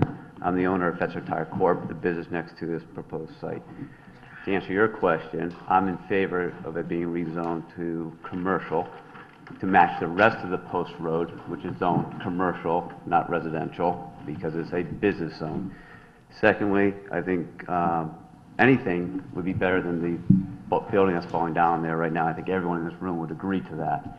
And personally, I think the renderings that they showed tonight are beautiful. I could not ask for a nicer building to be put up next to my place of business, which has been there for 40 years. And hopefully, I can be a neighbor with Jason and Paulina for another 40 years, as they can be successful in this new location. And hopefully, I can welcome them as my neighbor sooner than later. Thank you. Short and sweet. Anyone else wish to be heard in this matter? Any other member from the public wish to be heard? This is the opportunity to speak now. Once we close the public comment, the applicant has the right for rebuttal. No one else? Then we'll go back to Mr. Leclerc. Thank you, Mr. Chairman. I'll be very brief. Mr. Coleman raised... He always asks that question. You don't believe I'll be brief? Mr. Clay, before you get started, Mr. Kennelly has a quick question. Yes, Mr. for you, Kennelly. which I think Mr. you'll Kennelly. appreciate. Yes. May we visit the property and walk on the property to take a look at it? Yeah, we are the contract purchasers. We don't own the property, but I see no reason why. We have an arrangement with them. We're allowed on for various environmental and other studies. Can you notify them We will notify them that you'll be on. I doubt they will have an issue with that. I just caution you to the buildings. I know we don't go in the buildings. I wouldn't touch them either. I'm afraid they're going to fall over. So just be careful. No, we're not liable. I'll put on the record, we're not liable for what should happen to you if you go in one of those buildings. Please. Mr. Coleman raised the economics issue, and you have something in this part of the record, a letter from Mark Barnhart, our Director of Economic Development of Fairfield. We went before the Economic Development Commission, as you see, and they overwhelmingly endorsed this project. They recognize that, of course, this is a Boston Post Road property on Route 1 in the United States. The majority is design industrial. We're seeking design commercial. Even our neighbor to the rear, Ms. Stern, who I indicated we've spent a lot of time meeting with, discussing with, her property, the rear portion of it, is in design industrial as well right now, the way this zone has always been designed. As to sidewalks, this area will be developed, as you know. This area is going to be developed, and there's a large site next door to us that someone is going to develop sooner than later. I think that what we try to do is set the bar with this property. We set the bar as to what those sidewalks should look like, where they should be set back on the property. There should be a grass strip. There should be gardens. We want to be first. We want to set the bar with what this has to look like. And the chairman is right. We can't build sidewalks along the post road in front of other people's property as much as we might want to. We can build them on front of our property, and you as zoners, when the next application comes in, can do that. And as you know, as part of your planning, you can work with the town to hopefully have those put in. As to the current store in Westport, it borders a residential neighborhood as well to the rear. And no kids come to the store. If you would go to Garlic and Herbs anytime, you're not going to see kids running around. It's not a kid's store. You saw the pictures. This is a gourmet, high-end grocery store, a very nice store. It's not a kid's place where they're going to go. It's not a candy store they're going to run around to. Basically, Jason and Paula Garlic care about Fairfield, their hometown, and have a very exciting project that we ask you to approve for this site. We ask for the zone change approval in accordance with our master plan, and that the special permit be granted in accordance with the criteria I set forth. So unless you have any questions for myself or any of our team of experts we've brought regarding this project, I thank you for your time and attention, and I ask you to grant both of these applications. Thank you. Anything else for the applicant? No. I will close the hearing, and we're done. Thank you. I was asking about the site. I was trying to see if he actually, did he want a sidewalk, did he want more? Yeah, I know, that was good. He didn't stop understand. signs. I know he didn't get it, but then I didn't want to keep trying to make the point.